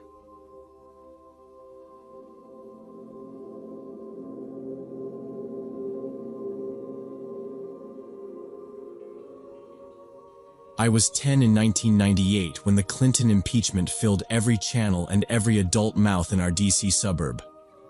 My father worked as an analyst at the Pentagon, which sounded huge to other kids. But to me, it just meant he came home late and brought tense people with him. That November evening, our house turned into a small bar by accident. Coats piled on the banister, boots in a messy line by the door, a dozen of Dad's colleagues packed into the living room. Cans and bottles crowded the coffee table, while the TV replayed the hearings and everyone argued over them. Someone slapped the arm of the sofa every time a clip reran. The sound carried up the stairs like a metronome. I went upstairs when they started circling the same words: perjury, deposition, subpoena. The voices rose and fell in waves, with short, hard laughs when someone landed a line. I shut my door and sat cross-legged on the carpet with my silver Discman. Blink 182 spilled through the foam headphones, a little warble when I pressed on the lid. The window over my desk faced the backyard, a flat square of dark with the old tool shed tilted near the tree line. The motion light by the back door had burned out weeks earlier, so the only glow outside came soft from the kitchen window and a weak porch light down the block. My desk was a chipboard slab Dad had screwed to the wall. I had my notebook open, but I was sketching instead, copying the outline of our garage from a photo taped to the lamp. The house creaked and flexed. When the living room roared, the floor under my chair trembled a little. I liked knowing where everyone was. It made the rest of the house feel mapped out, like there were no empty spaces for anything else. Outside, the shed's padlock showed as a small, pale dot, and the roof looked scaly where the shingles curled. Dad called it a spring project. Mom wanted it gone. Nothing changed except the sagging got worse. I switched tracks, thumbed the wheel, and traced the garage door lines again. A thin draft squeezed through the window frame and pushed at the paper. I set an eraser on the corner and glanced out of habit. At first, the yard was just black shapes. Then, near the trees, something peeled away from the dark and moved. I took one earphone off to listen. The music hissed in one ear. Downstairs, someone said, "He lied to the country." And another voice laughed too loud. The shape slid forward a few steps and stopped, like it was listening back to the house. I stood and the chair legs scraped. I paused the Discman and leaned toward the glass, splitting the blinds with 2 fingers. Whatever was out there was on our side of the fence. It didn't have the jitter of an animal. It moved with purpose, hugging the darkest lanes between the garage shadow and the shrubs. A man in dark clothing stepped into view enough that I could make out a jacket that hung straight and a head turning toward the windows, then away. He moved like he'd studied the yard before tonight. When the living room hit another loud patch, the man flattened behind Mom's rose bushes, the bare canes wired into hoops for winter. He stayed low until the noise dropped. Then he stepped out and began along the siding, stopping at each first-floor window. He didn't touch the glass. He leaned in, checked, and slid to the next like he had a checklist. The furnace kicked on, and the ducks hummed. I could hear forks tap plates and a burst of TV crowd noise. He kept close to the wall and used the garage shadow like he had measured it in daylight. At the kitchen window, he froze again when laughter rolled up, then moved once it passed. He looked average height and average build, maybe mid-40s, but the distance ate detail. His head turned once toward the patio, and then he kept going. He pulled something from inside his jacket, narrow and dark, and headed straight for the shed. He didn't study the lawn or look up. He went directly, like he already knew the steps. At the door, he didn't try the padlock. He reached up under the eaves where the wood had gone soft and black. His fingers disappeared into a gap like he knew it was there.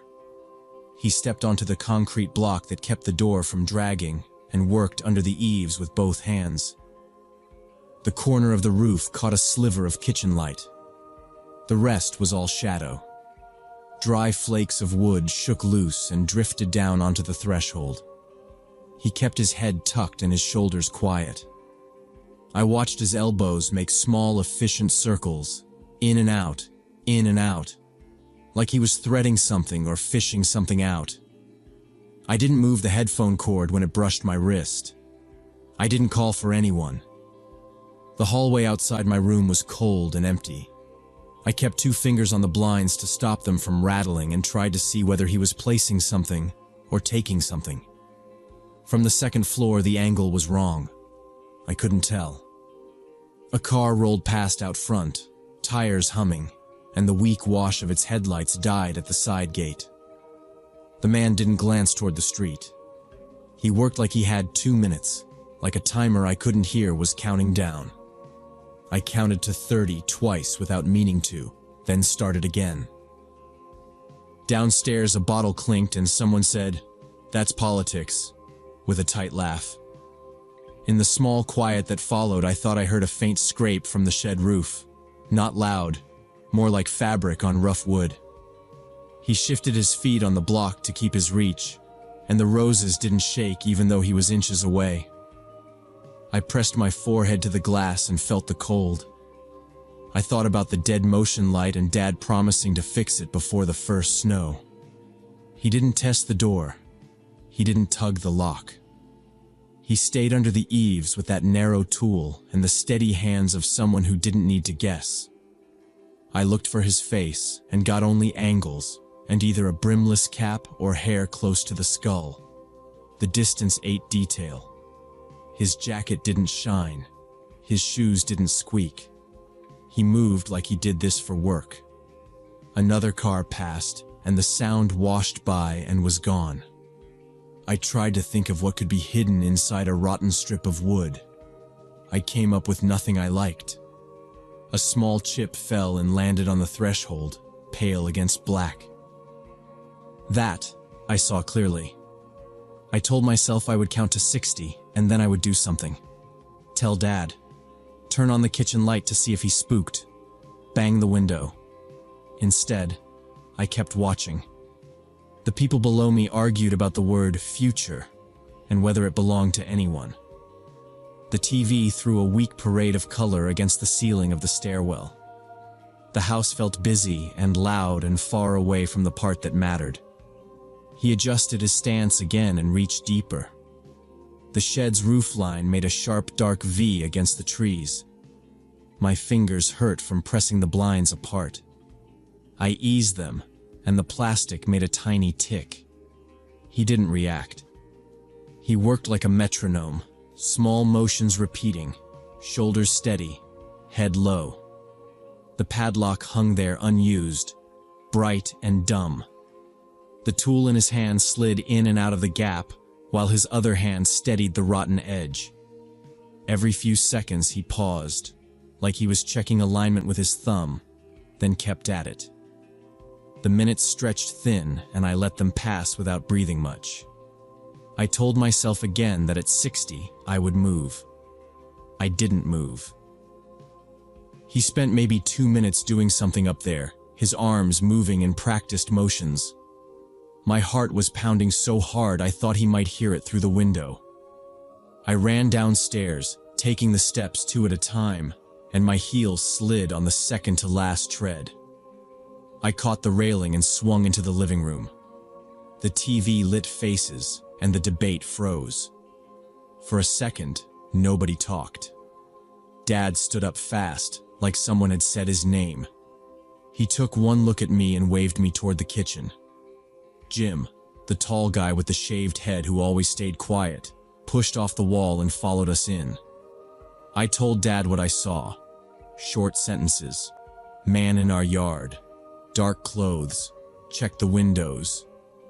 He went to the shed and reached under the roof. I pointed at the back door. Jim didn't ask questions. He grabbed Dad's arm and said, "We evacuate. Now." Dad nodded. He walked out to the living room and used the same voice he used when the smoke alarm beeped once a year. He told everyone we were leaving through the front door and going next door to the Andersons' house. No one argued. People stood, grabbed coats, found their keys. Mom appeared in the hall already zipping her jacket. She opened the closet and pulled out the emergency bag she had put together after Oklahoma City. It was a green duffel with 2 flashlights taped together on top. She put one strap over her shoulder and checked my face for a second, then turned to the door. Jim had his phone out. He was already talking.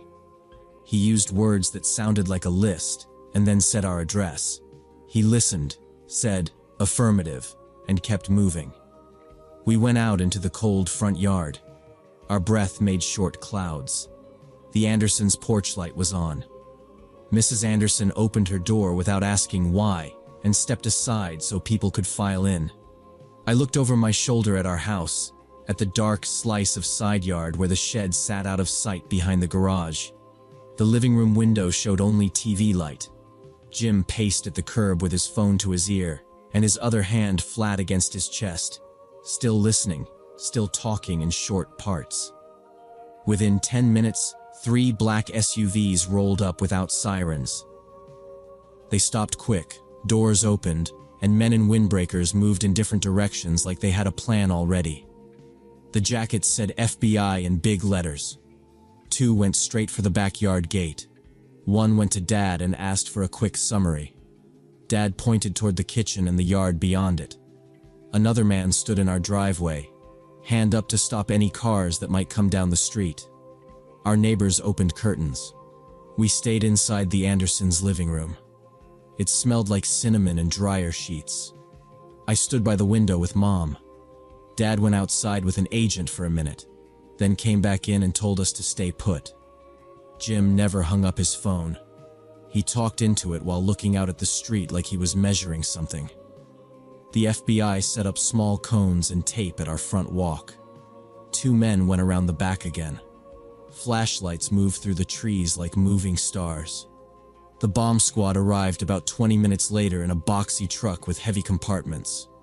They parked across the street and started unloading cases. More tape went up. An officer knocked on doors up and down the block and told people to stay inside and away from windows. Our whole street turned into a boundary. Mrs. Anderson turned off her porch light without being told, and then went to the kitchen. She made hot chocolate and handed mugs to people with hands that shook a little. We watched through a narrow part in the curtains. In our yard, agents in protective gear, helmets, face shields, thick gloves, moved slow and careful toward the shed. They kept their bodies turned away, like they had learned to do that. 1 carried a coiled cable. Another carried a small robot on a flat metal tray and set it down at the gate. They drove it by remote. It rolled across the grass on rubber tracks, little antenna bobbing, a camera eye glowing. It stopped, spun a small arm, and looked up under the eaves where the wood was rotten. Time crawled. People whispered behind us. The Andersons' clock ticked loud on the wall. Our house looked normal in the dark, like nothing was wrong. Around midnight, the robot reversed and a tech crouched beside it to check its feed. Then they brought out a long-handled tool and a narrow box. They moved the tool into position like surgeons. Another agent pointed a light at a very exact angle at the shed. They worked in short bursts and then backed away each time. When they were ready, 2 agents went forward and carefully removed a package. It was about the size of a shoebox, wrapped in dull tape, with wires tucked neat along one side. They placed it into the narrow box and shut the lid. Everyone took 1 synchronized step back. An agent came to our door and asked for Dad. In the foyer, low voice, he told Dad the device was homemade but sophisticated. It had enough explosive to blow the shed apart and push damage into the back of the house. The detonator was cellular. Someone could have triggered it from anywhere, anytime, by calling it or sending a signal. They found partial prints on the tape that held it in place. Dad's face went the color of paper when the agent said there had been 3 similar cases that year. Same build, same kind of trigger, same materials. He asked for the dates. The agent said the dates and the cities. Dad stared at the floor and then nodded once. The agent went back outside and spoke into his radio. They took the package to the truck in a tight line and drove away slow. The rest of the team stayed and kept working at the shed, checking for anything else. We slept at the Andersons on their pull-out sofa with our clothes on. 2 agents sat in a dark car at the curb, engine idling. At dawn, we went back next door. The shed door hung open. The lock was still there, Useless.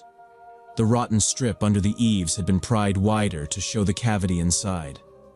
There was black dust on the threshold and fresh marks along the edge where the tape had held. Our lawn had boot prints in lines.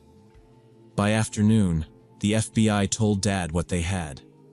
The explosives used matched a batch traced to a militia group. The group had been watching government employees who worked on foreign policy. They had lists, license plates, patterns. They had been monitoring Dad because of a classified report he had written on military intervention overseas. They didn't say the content, only that it had angered the wrong people. The device in our shed matched the pattern. The partial fingerprints from the tape hit on a man with a record that fit the group. 2 days later, they arrested him at a motel in Virginia off the highway. He used cash and a fake name that didn't hold up. They took 4 other members of his cell at the same time in different spots. The agents told Dad in a plain voice. They didn't smile. They said the man had a car key with a tiny nick from our gate. He had tools in his bag that matched the marks under our eaves. He had a phone with recent calls that matched the trigger protocol. The case, they said, would be strong. After that, life changed shape. We had federal protection for 6 months. An agent waited outside our house at night in an unmarked car. In the morning, another car followed us to school. 2 times a week, a team checked our windows and the fence in the shed until the shed was finally torn down. When we went to the grocery store, an agent stood near the entrance and looked at the parking lot while we loaded bags. It felt like a routine that came with its own equipment and checklists. Dad was transferred to a different department. He went to a building with a different badge and a shorter title on his desk. He came home earlier. He didn't bring colleagues over. He sat at the table with a blank legal pad and a pencil, and then put both away when the phone rang. Mom started packing boxes. We moved to a new neighborhood across town where no one knew about the tape or the robot or the midnight truck. The new house had a clean yard with no shed. The motion light worked. Agents stepped down one by one. First, the extra car went away. Then the night patrol stopped. Then we were alone again. Once, at a follow-up meeting, an investigator shook my hand and said if I hadn't been at the window at that exact time, it would have ended differently. He said it without drama.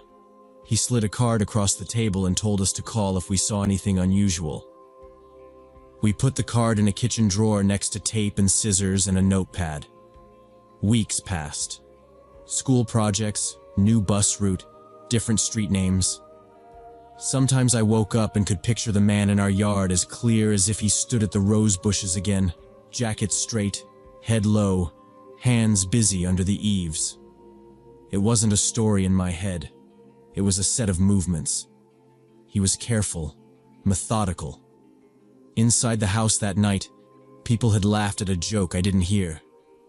In the yard, he had placed death under our shed in quiet motions, and then left without a sound.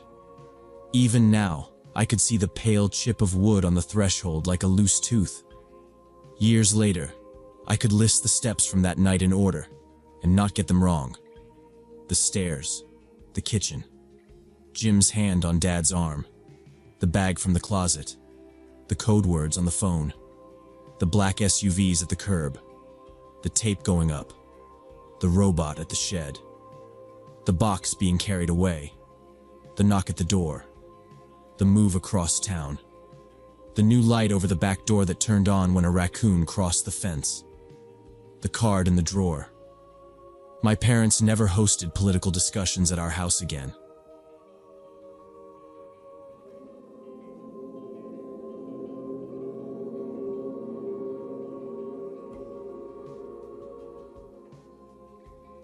I was 19 at the University of Miami, still learning the shortcuts between buildings and where to get decent coffee that didn't taste burnt.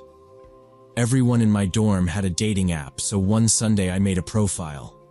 2 spring break photos, 1 lab coat selfie, and a line about hiking and Netflix. It was basic on purpose.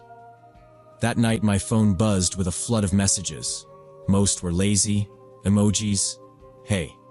A few weird comments. I swiped past them and kept the app open while I reviewed notes. Then I saw Silver Fox 47. His name on the profile was Richard. The bio said he owned several restaurants in Fort Lauderdale. His photos looked like corporate headshots. Gray at the temples, clean shirt, tie loosened. His first message was careful and normal. He complimented my smile and asked about marine biology. He referenced a coral bleaching documentary and asked my opinion. It felt like someone actually reading what I wrote, not just tossing a line.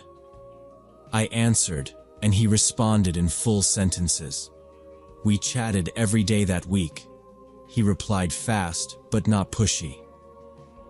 He asked about lab hours, lecture lengths, and the intro course load, but it didn't feel like an interrogation. He joked that he lived on espresso and payroll software. He said restaurant life started early and ended late. On day 3, he sent a cappuccino with a fish drawn in the foam and wrote, "A toast to your future fieldwork." It was corny. I still smiled. He didn't ask for my number or extra photos. I took that as respectful. I kept my messages inside the app and left out specifics. I told him I loved the campus lake and the noise at the student center. He said he hired a lot of students and respected anyone balancing work and school. He talked about vendors and margins like weather. It wasn't flirty.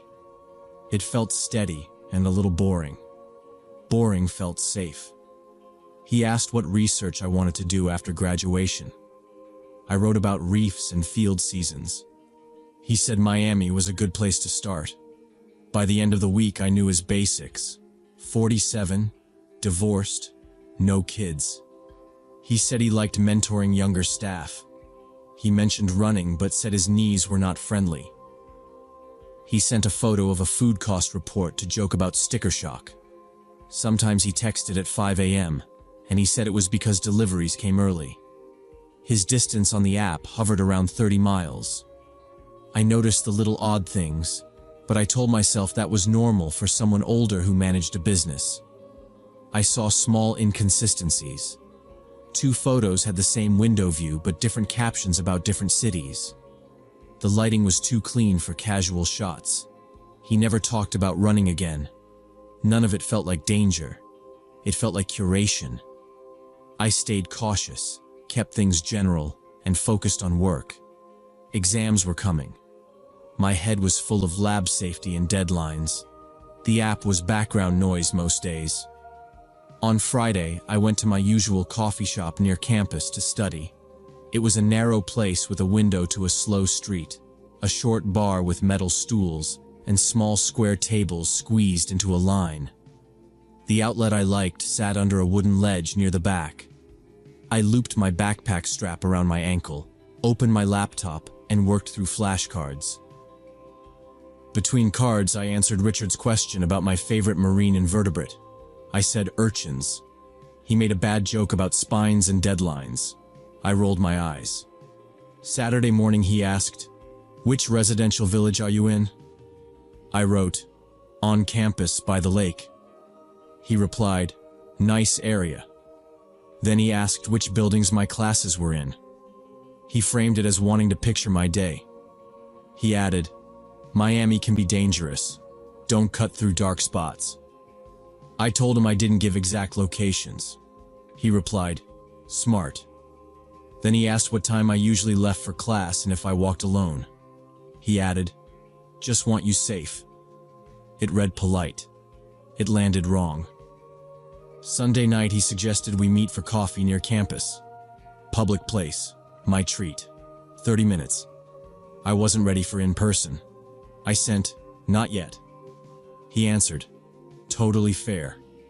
Maybe another time." He sent a photo of grilled snapper on a plate and said the plating sucked. I sent a laughing emoji and closed the app. I went back to my notes and tried to ignore the little push on my boundaries. Monday morning he messaged before my lab asking about my routine again. He said he read about a mugging near campus. I searched and didn't see anything current. I didn't reply. Lab ran long and smelled like ethanol and gloves. When I checked the app after, I had 3 messages. Hope Lab went well. Please be careful. Then, I'm in Coral Gables for business today. His profile had always shown him 30 miles away. I tapped the distance. It now said less than a mile. He followed with, I can see campus from where I'm sitting. The app showed less than a mile. Then he sent a street name I walked every morning. Not a main road, just a cut-through lined with white stucco and lumpy sidewalks where ficus roots pushed up the slabs. I knew every crack in that curb. Another ping. He said he picked a quick espresso spot near the north edge because parking by the garage was bad. He said the patio caught the breeze. He said, it's a good place to study. He described it like a map. Door right, register ahead, pastry case left, 2 high tops by the window, long bar with a wobbly third stool. Then a line that froze me. You sit 2 tables from back by outlet. He wrote the name. I read his description of the exact coffee shop where I studied every morning. The messages started coming faster. At first it was him saying he had driven down just to meet me and that I was being rude. Then he said he could tell I was online and ignoring him. That was true. I was screenshotting everything, hands tight on the phone, saving each message and the time. Another ping came with an image. It was a photo of my dormitory taken from the parking lot, the angle low like from a car window. I checked the timestamp in the corner. 5 minutes old. He wrote that he would wait there until I came out. I had never told him the building name. I watched the blue dots move in the typing window, and then another line appeared. He wrote the colors I wore in my profile photo and said he would recognize me anywhere. He added, don't be shy. I blocked him. I went into settings and deleted the app. The screen went white, then back to my home page. The damage was done. He knew where I lived, where I studied, and enough pieces of my schedule to guess the rest. I unplugged my laptop and stuffed everything into my backpack.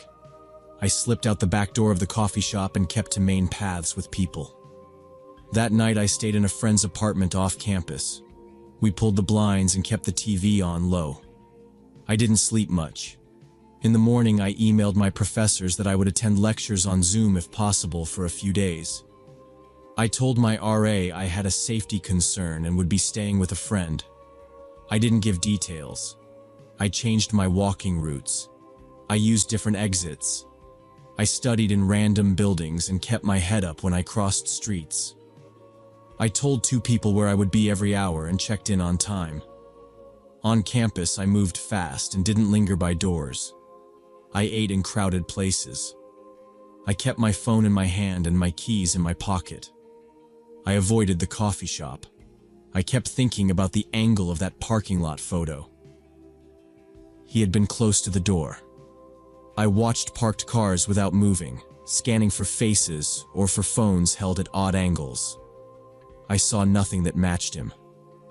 For 3 days, it was quiet. By the 3rd day, I started to think maybe it had been a push to scare me into a meeting. Maybe he had given up and left.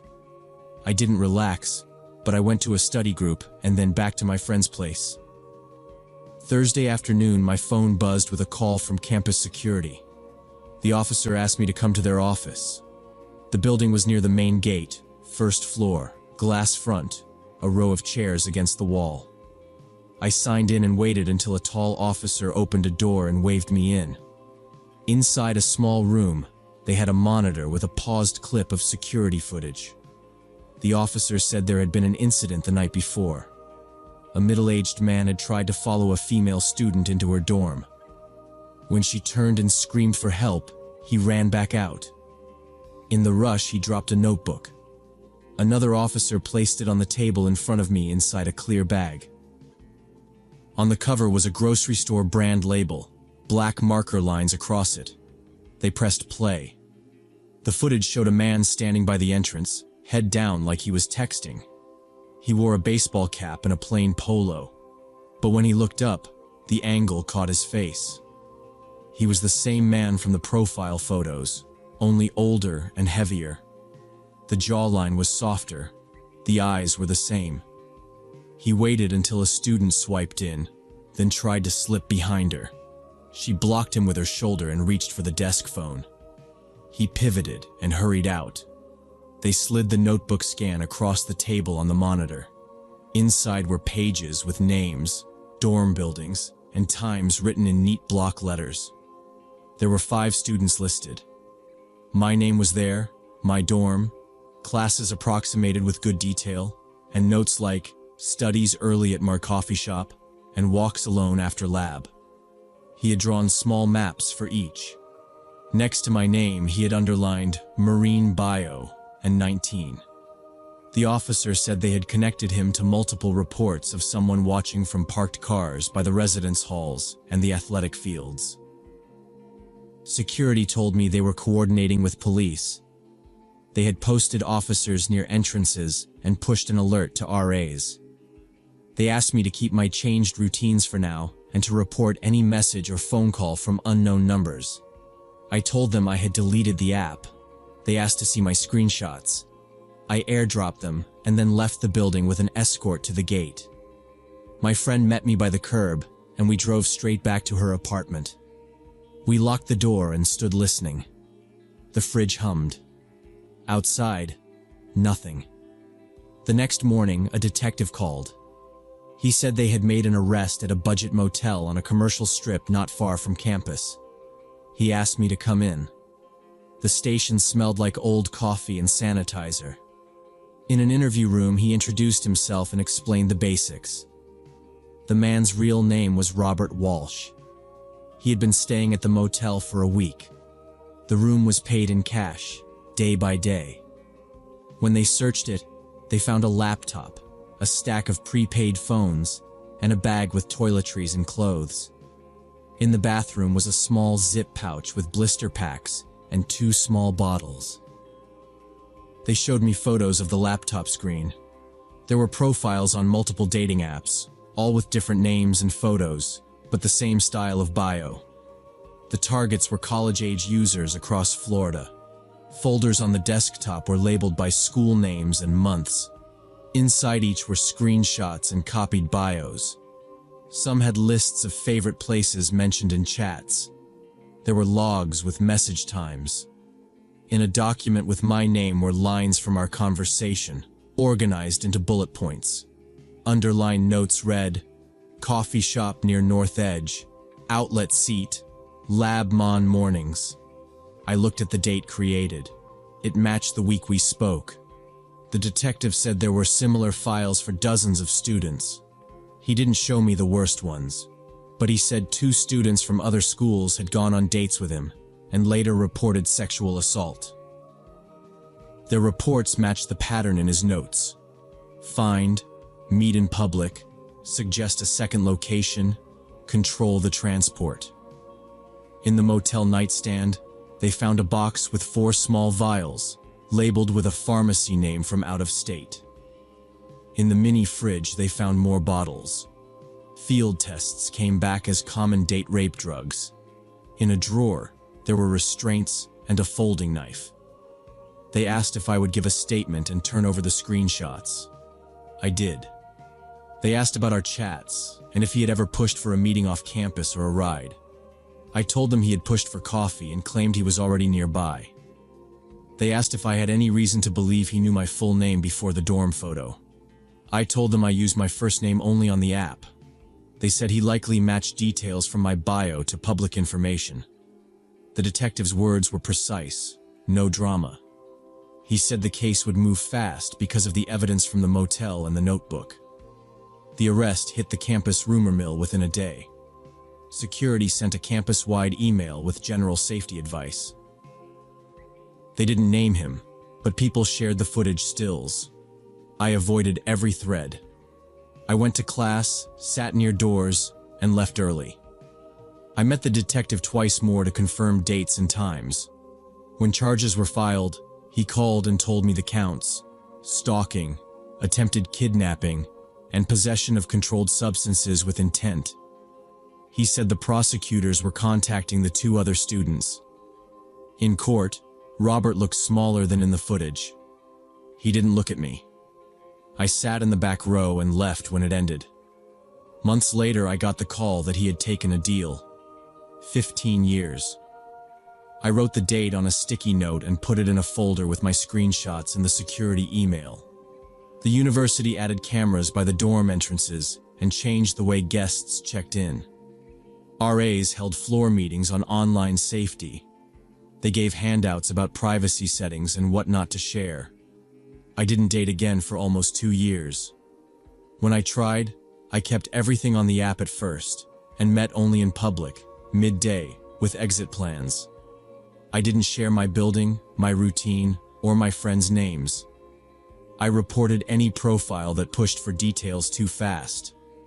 That polished businessman persona had been a mask built for students like me, and I had almost treated it like a compliment instead of a warning. That charming businessman persona had been completely fabricated, and I'd almost walked right into his trap because I was too polite to trust my instincts about the age gap feeling wrong.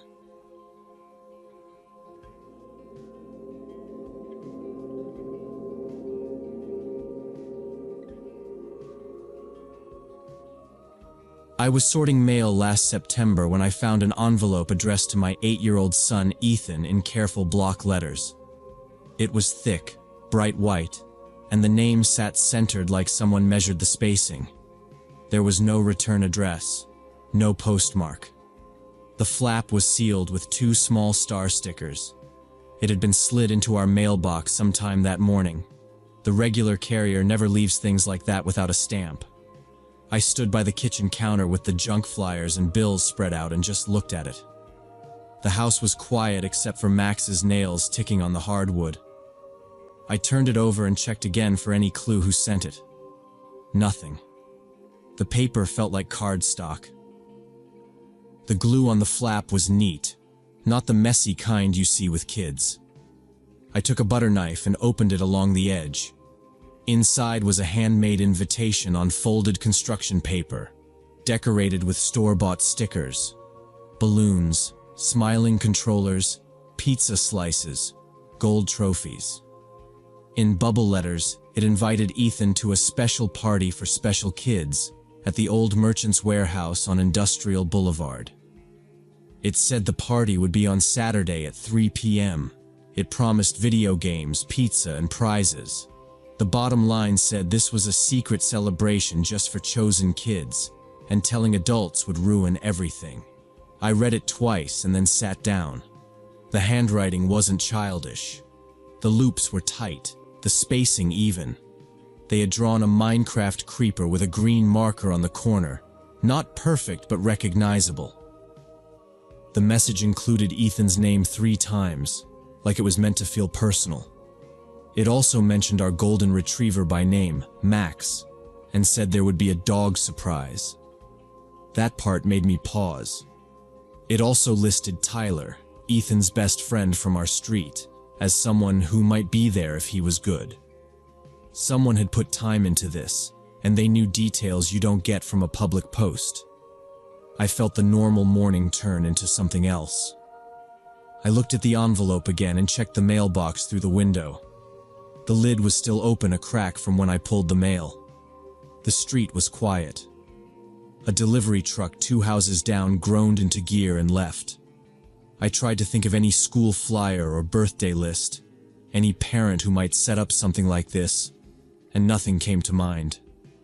Merchant's Warehouse flashed in my head as a burnt-out building I pass when I take the bypass. I remembered the boarded windows and the black soot on the bricks. It hadn't been open in years. The idea of kids there did not make sense. I unfolded the card again, slower. There were faint pencil lines under the marker letters like someone had traced their own guide. The tone of the words pushed secrecy in a way that did not sound like a child. Chosen kids. Ruin everything. I put it flat on the counter and took a photo with my phone. Then I checked the back of the card in case there was a phone number. In tiny handwriting near the fold, almost hidden under a sticker, there was a line that made my chest lock up. If you show this to your parents, Max might get hurt. I stood still and read it again to make sure I was not seeing it wrong. The letters were small and sharp. The threat was specific. It didn't say, "Don't tell." It aimed at our dog, like the person had been within sight of our yard and knew what mattered to Ethan. I looked toward the sliding door. Max's bowl sat on the mat, dry. Max himself thumped his tail under the table, not understanding any of it, just watching me. I picked up the card with both hands and tried not to smudge it. I called my husband at work and told him what I had. Then I looked up the FBI's Crimes Against Children unit and called. I kept my voice steady and gave our address and the exact text on the card. The woman on the line asked me not to touch anything else. She said agents would come right away. I closed the curtains on the front windows and locked the back door. I told Ethan, who was in his room building a Lego car, that I needed him to stay with me in the kitchen. I set Max's leash by the door in case we needed to move fast. I watched the street until a plain sedan slowed and parked a few houses down. 2 agents arrived within an hour. They parked up the street and walked in without lights. They wore plain clothes and showed IDs, then photographed the envelope and the card where they lay. One agent slid each item into a plastic sleeve with tweezers. They said they'd rush fingerprint and handwriting analysis. They asked if anyone besides me had handled it. I said no. They asked what time I checked the mailbox and if I had seen anyone near the house that morning. I gave the times. About 10:15 a.m. for the mail, earlier for the dog walk. They asked whether Ethan had mentioned any party or any adult who talked to him. I said no, and that the school requires visitor sign-in. They had us walk through Ethan's routine step by step. We traced his walk to school along Cedar Street, the crosswalk with the crossing guard, the alley he used to cut time until we told him to stop, the spot where Tyler's mom picks them up on Tuesdays for soccer. We listed soccer practice days, the field at the park, the Saturday games, the usual weekend errands. We talked about who knew our dog's name besides family. I gave names of neighbors who had called to Max over the fence. The agents wrote everything down and circled names. They asked about the merchant's warehouse. It had been closed for 3 years after a fire. The agents already knew that. They said the site was isolated, with no security cameras and multiple exits. One of them showed me a satellite view on a tablet. The building sat back from the road behind a chain-link fence that had gaps.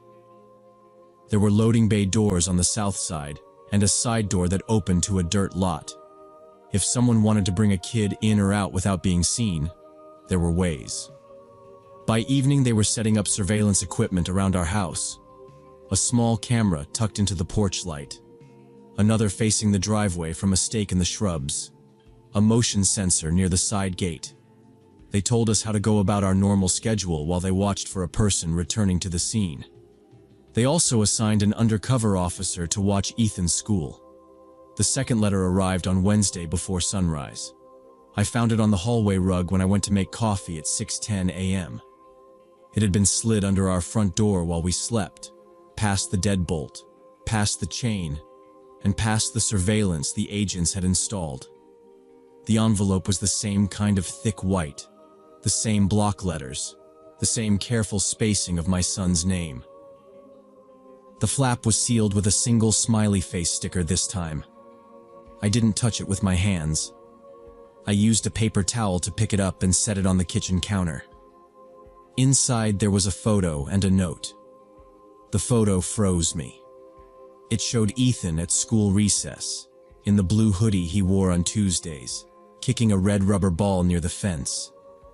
The angle was high and distant, flattened by a long lens.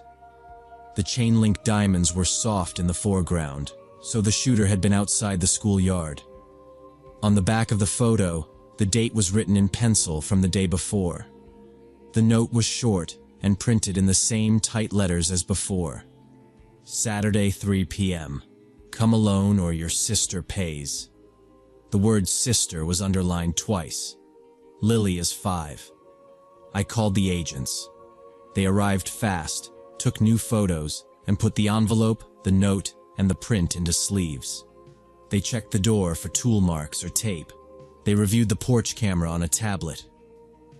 At 3:12 a.m., a thin shape stepped into the frame only as a blur at the edge, bent low, and then the motion sensor tripped wide, and the image turned grainy from the IR flare.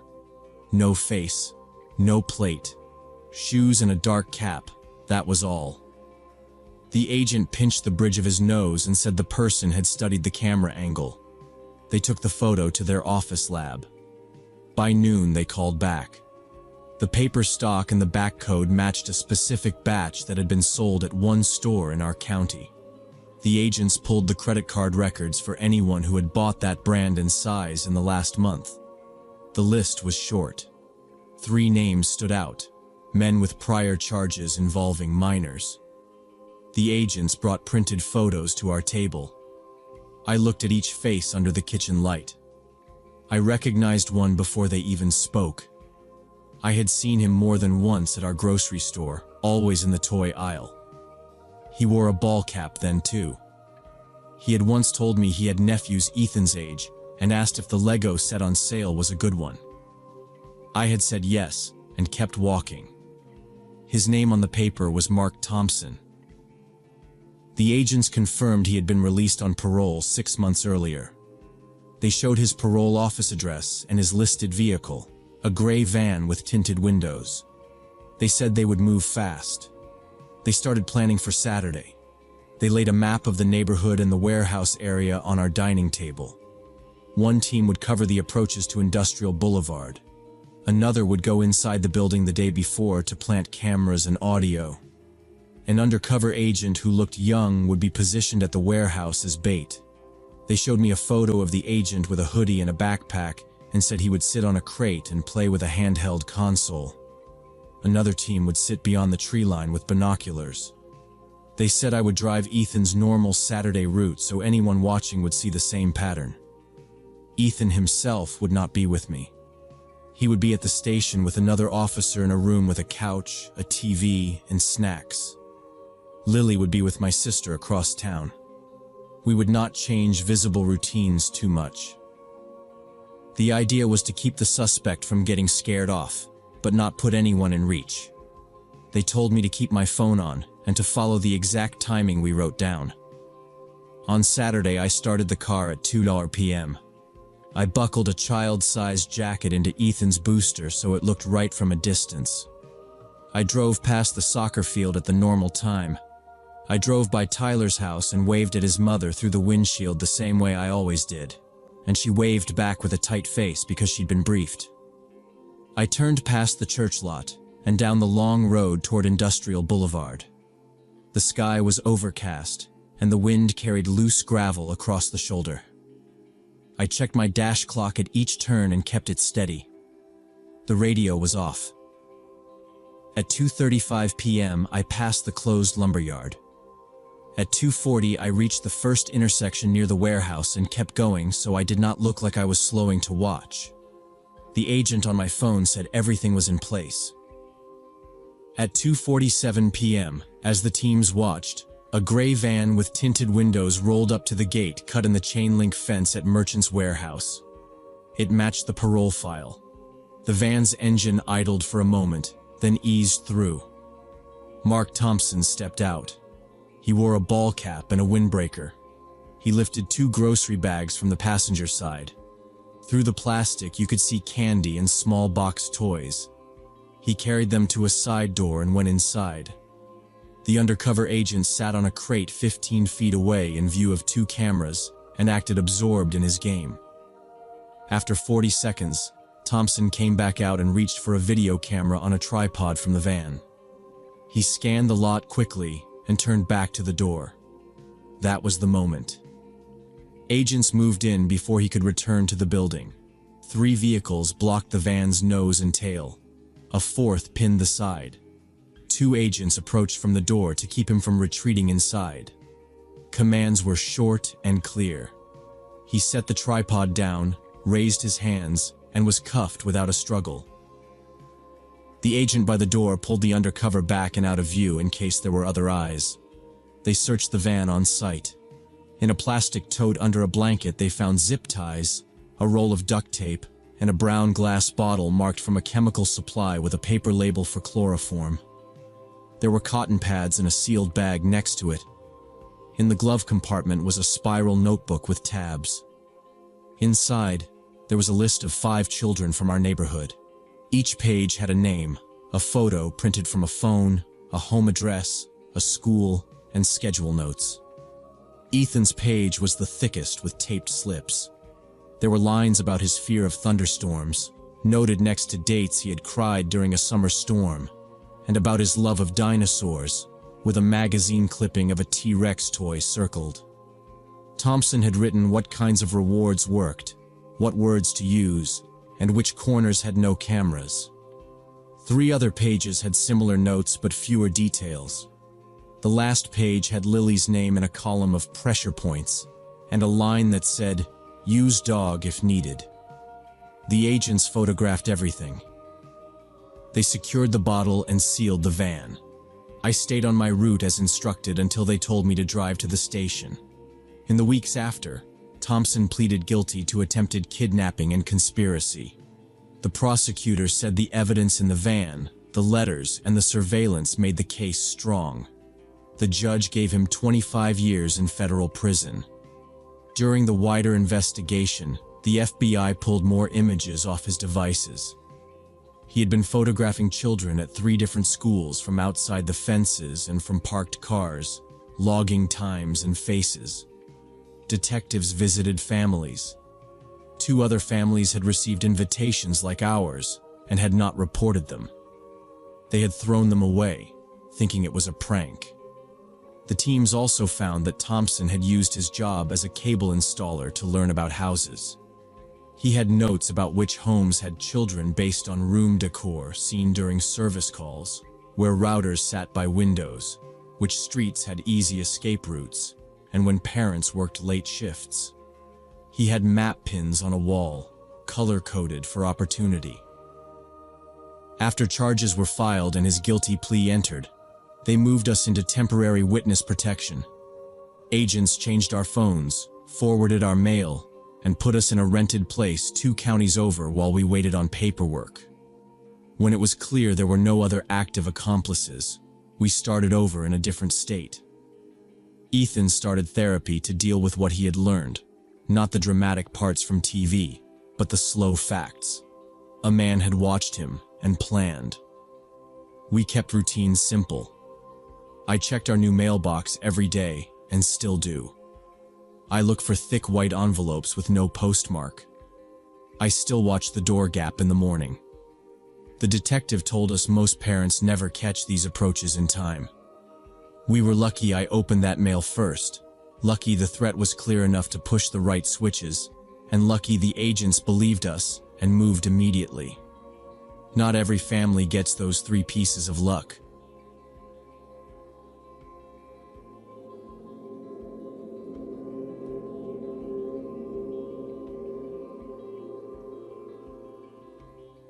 I was 26 when this happened, living in East Portland with my 5-year-old son, Ethan.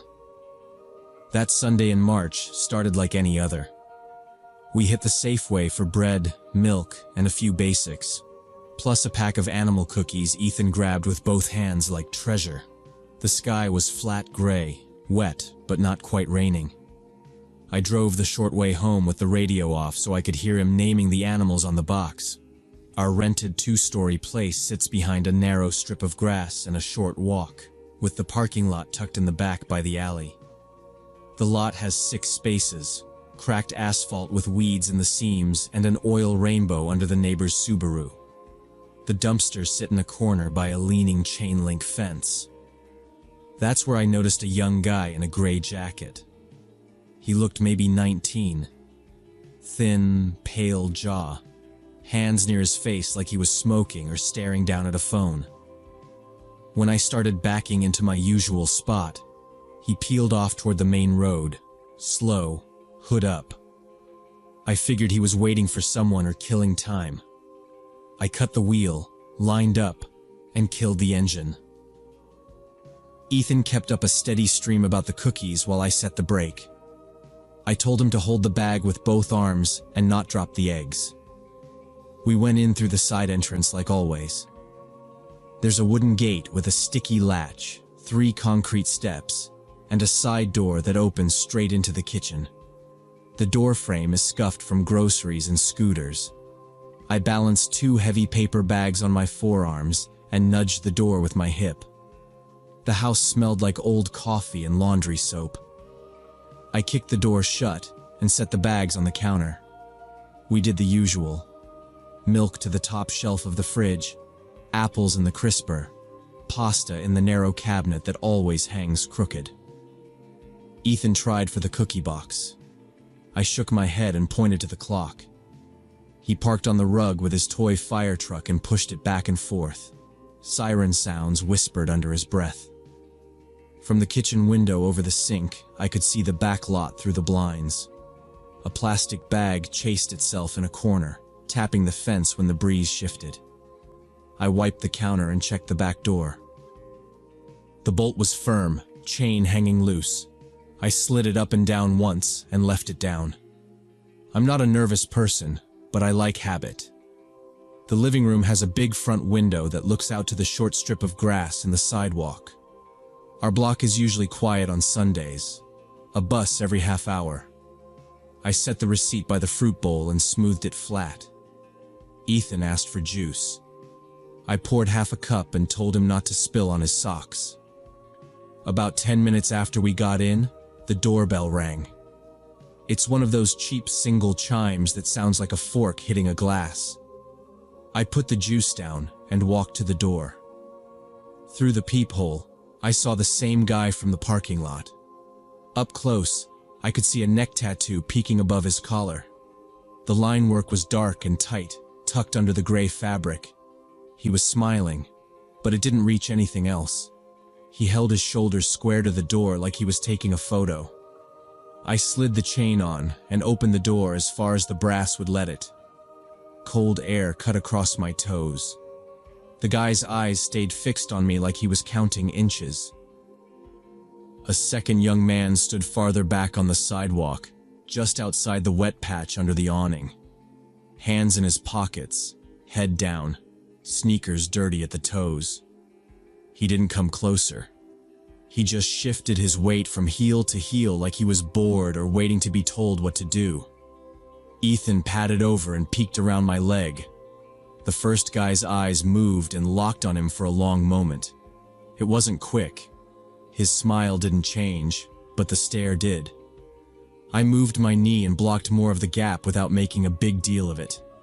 The chain creaked a little. I could smell damp fabric and stale smoke, that mix you get from stop-and-go rain. A bus hissed down the street, and then the block went quiet again. The guy finally spoke. His voice was casual and light like we were neighbors. "Marcus live here?" That was it. No hello, no explanation. The second guy kept his eyes on the curb. I said, "No. Maybe try next door." I kept my hand on the door edge and didn't move anything else. Ethan pressed his fingers into my calf. The first guy kept the smile for another beat, like he wanted to see if I'd offer more. He glanced up at the number on our trim, then back at me through the small opening. The tattoo sat still above his collar, black lines peeking like a note tucked under paper. He didn't look past me into the house. He didn't look at the shoes by the mat or the coat hooks. He went back to Ethan for half a second, then to my face again. He stepped back one pace. The second guy turned without a word. I let the chain hold and closed the door that small extra inch until the brass came tight. I stayed there, the peephole centered on them. The first guy wiped his palm against his jacket front like he'd touched something wet. The other one rolled his shoulders inside his hoodie.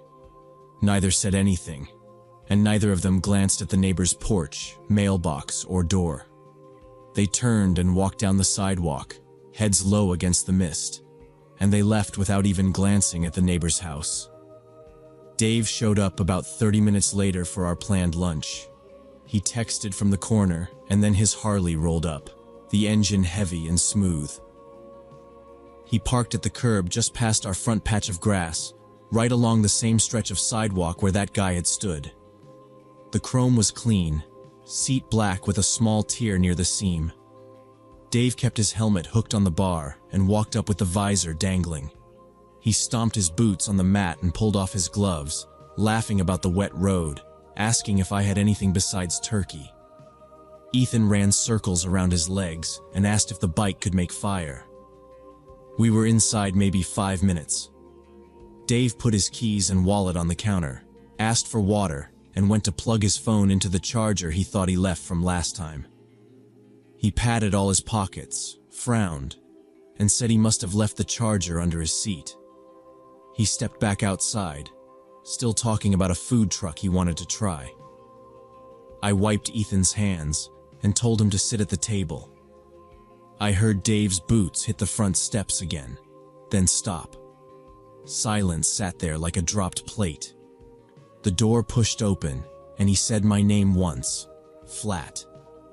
The space at the curb was empty. No kickstand oil dot, no wheel mark, just the wet rectangle where the bike had blocked the mist. Dave walked out into the street, looked both directions like he would see it idling at the stop sign. He looked down the block at the bus stop. A woman with a stroller crossed, and he asked her if she saw a motorcycle. She shook her head without slowing. He checked up and down like he was rewinding the last 5 minutes. The helmet hook swung empty on the handlebar, now missing. The chain he sometimes ran through the back wheel was in his backpack, not on the bike. He started to pace, hands open, then closed, then open again. He kept repeating the street name and the time. I pulled my phone and dialed 911. The operator's voice was calm. I gave our address, the make and model, the plate numbers off the insurance card Dave handed me with fingers that shook, once then went still. I said the bike had been there less than 5 minutes ago. I said we were on a quiet residential street. I said I had 2 young men at my door earlier, asking for the wrong person, and I gave quick descriptions while Dave scanned the side streets. The operator asked if there were cameras nearby. I said not that I knew of. She took the report and said an officer would come by and a detective would follow up. She gave a case number. Dave's mouth thinned when he heard the phrasing about follow-up. He walked the block twice. He looked for fresh scratches on the curb, for scuffs on the wet sidewalk. He checked the alley and the back lot. The dumpsters were shut. A bottle cap lay in a puddle by the fence. No bike. He came back in and stood by the window, arms locked across his chest like he was keeping heat in. I made sandwiches because that's what we planned, and it gave me something to place on plates. Ethan ate chips and asked where the loud bike went. Dave didn't sit. He kept going back to the door, looking out, then checking his phone, then back to the door. A patrol car rolled by an hour later and slowed without stopping. I called the non-emergency number and repeated everything. Another operator said a detective would be assigned and to keep my phone on. Dave finally took a chair and leaned forward so hard the legs squealed. We spent the afternoon like that. Every bus sound made both of us stand. He scrolled photos of the bike, zoomed in on the plate, the tiny sticker in the corner. He called his insurance. He texted friends. He made a list of pawn shops and garages even though he knew the odds. When evening settled, he insisted on checking every lock twice. He slid the deadbolt and tugged once, then again. He checked the chain on the side door. He checked the back door bolt. He walked the baseboards to see if windows were latched. He turned on the porch light and stepped into the night air like he could hear the bike from far off. He left after dark in a rideshare, helmet in his lap, jaw tight. I watched the curb until the taillights faded. I put Ethan to bed, then walked the house again. I moved the kitchen chair 2 inches so it didn't block the side door, then moved it back. The space where the bike had been stayed empty like a missing tooth. I slept with the hallway light on even though it made the house look strange. 3 days later, my phone rang while I was rinsing a pan. The number was local but not saved. I answered, and a man introduced himself as Detective Harrison. He confirmed my name and address and asked if I was the one who reported a stolen Harley on Sunday. I said yes. He asked if I could talk a minute. The water ran over my fingers and I shut it off and dried my hands on a dish towel. He said they found the bike early that morning in a garage off SE 39th, inside a rented unit with 2 other stripped frames. They had 2 suspects in custody. He asked me to listen and tell him if what he was going to say matched anything I'd told the operator. He named the general descriptions: early 20s, one with a neck tattoo, the other quieter, both seen near my place before the theft. I said yes. He asked if anyone else had come by that day. I said my friend Dave, and that he was the owner of the bike. Then Harrison told me what happened after the theft. They drove the Harley to the Hawthorne district and left it behind a grocery store. The 2 of them waited near the carts, then followed a couple to their car. They attacked the husband with a bat near the rear bumper. The first swing hit his forearm when he tried to block. Another hit his ribs. The wife screamed, and the second guy grabbed her purse. She tried to hold on and they shoved her into the car door. Her arm broke against the frame. The keys hit the ground, and the first guy stomped them into the slush, then grabbed the wallet, watch, and phone. They took the couple's car and left the Harley behind the store. Harrison's voice stayed level, but he slowed down for the injuries. The husband was in the hospital, stable. The wife had a cast and stitches. They were alive. He said it wasn't random. It was part of a gang initiation. New members had to pull off a job and bring in proof. The stolen bike, the attack, the stolen car, it all fit the pattern. He said, "They talked in interrogation." He paused. "They said they went to your door first." I didn't say anything. He kept going. During interrogation, they admitted they had planned to rob me. They had watched me park, watched us go inside.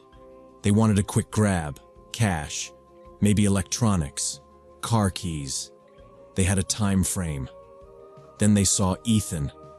The one with the tattoo said out loud, "There's a kid. Not worth it." They stepped back to the sidewalk and decided to change the target. They still wanted something fast to show. The bike was sitting right there. It was easier to roll, no helmet, no chain. They took it and shifted to another location where they thought people would be distracted coming out of stores. I asked him to repeat that last part, and he did, word for word.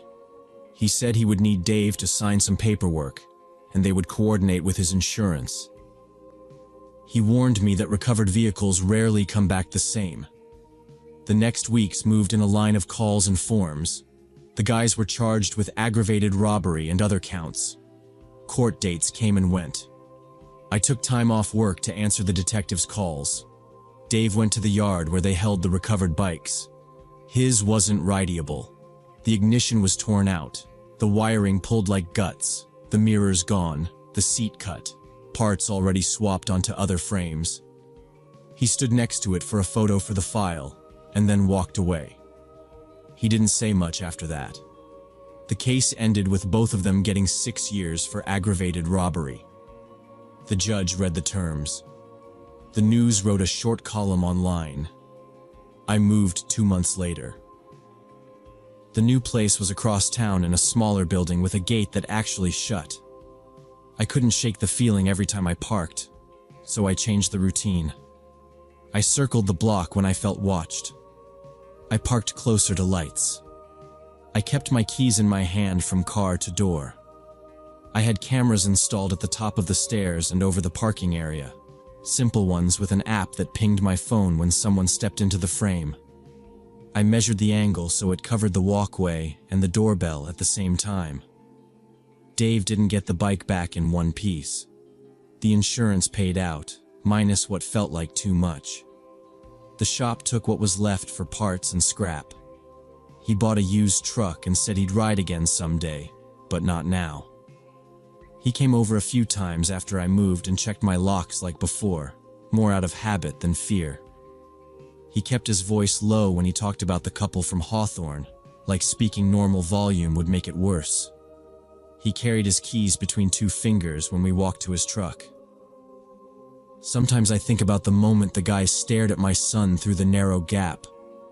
I play it as a still frame, the neck tattoo above the collar, the set of his shoulders, the eyes flicking to Ethan for that extra second. I think about what stopped them. I wonder if it was really seeing a kid that made them back off, or if Dave showing up changed their timeline by just enough minutes. I don't dwell on it, but I keep the pieces where I can reach them. When Ethan turned 7, I enrolled him in a kids' martial arts class. Not because I think he can fight off grown men, but because routine matters, awareness matters, moving your body when your brain freezes matters.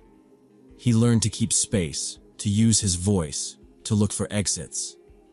I showed him the cameras on my phone and how the alerts pop up when someone walks near our door.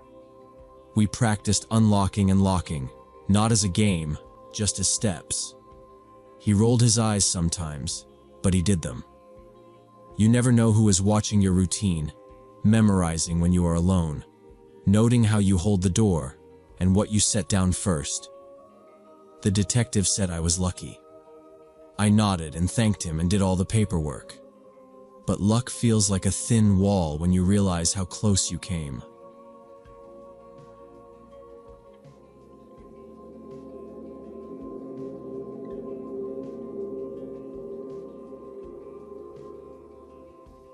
Last spring, I was looking for a used car. I wanted something boring and reliable for commuting. I spent nights scrolling listings, comparing prices, reading VIN reports. One ad stuck out. A 2015 Honda Accord, clean photos, decent miles, 2 owners, no accidents. The seller's name was Tony. Over text, he looked normal. He answered fast. He sent extra pictures of the engine, tires, dashboard. He proposed a meeting at a public place. We set it for 7 p.m. at a mall in suburban Phoenix. That evening, the parking lot felt safe. The sun was low. Families pushed strollers. A security truck rolled by every few minutes. The Accord was parked under a light near the food court entrance. Silver paint, no visible dents. Tony stood beside it with a manila folder. He was maybe 40. Neat beard, short hair, polo shirt tucked into jeans, sneakers. He waved, said my name, and shook my hand like this was a regular sale. He had the paperwork ready. Title copy, service receipts, emissions paper. He showed his license. I matched the VIN at the windshield and door. The engine bay looked clean, belts tight, no leaks. Oil level amber, not burnt.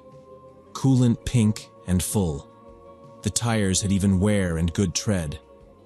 I checked the trunk for the spare and jack. The interior was tidy, no strong smell. The radio and lights worked. The backup camera came on. When I asked for a test drive, he nodded. He said he would show me the car's features first, then we could switch seats after a few blocks. That sounded fine. I didn't see a problem with him starting.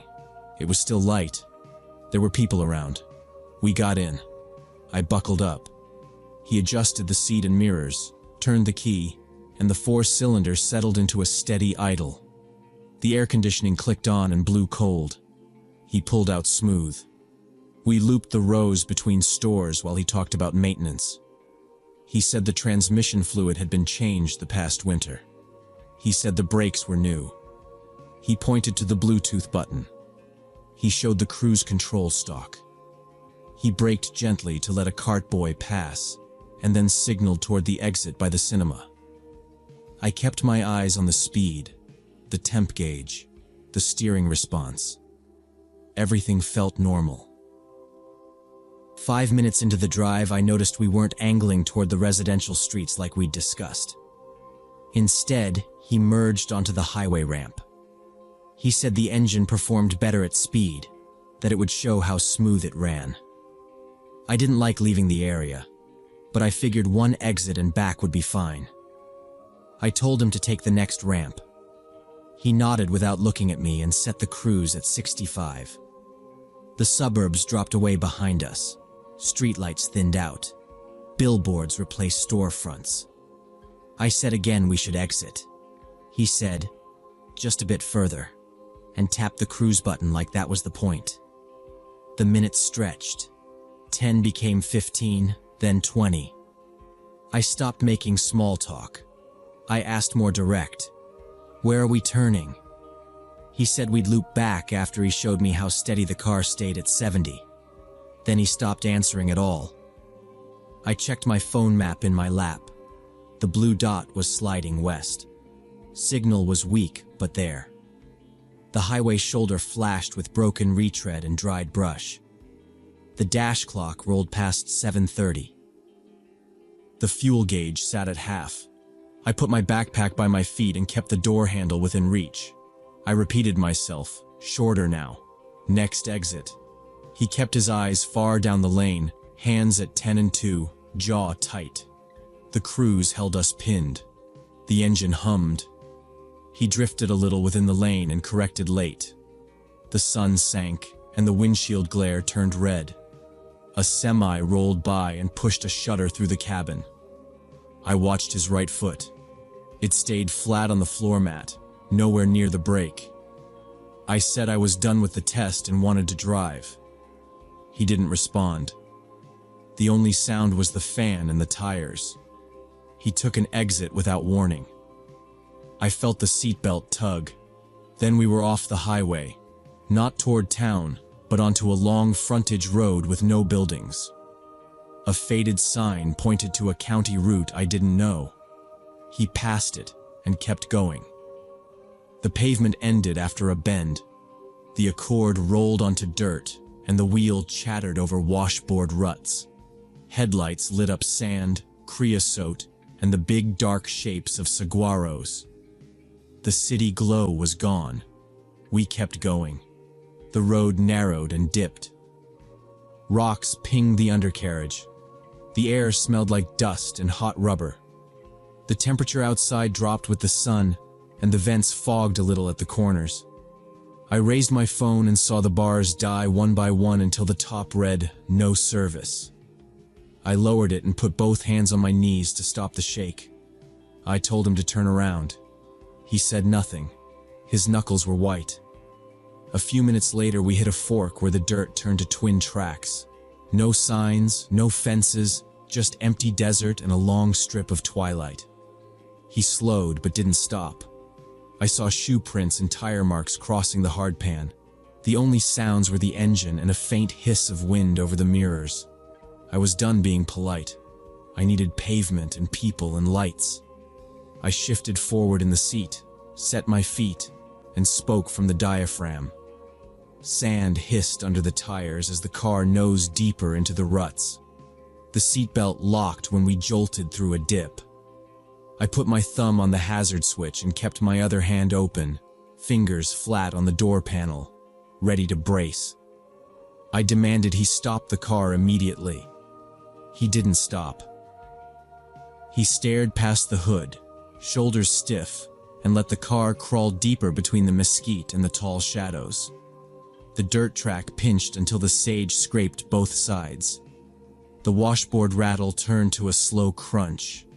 Then I saw it ahead in the beams. A black pickup pulled at an angle across the turn. 3 men beside it, all dark clothes, hats low. They stood like they'd been waiting. Tony eased off the gas and rolled us to them.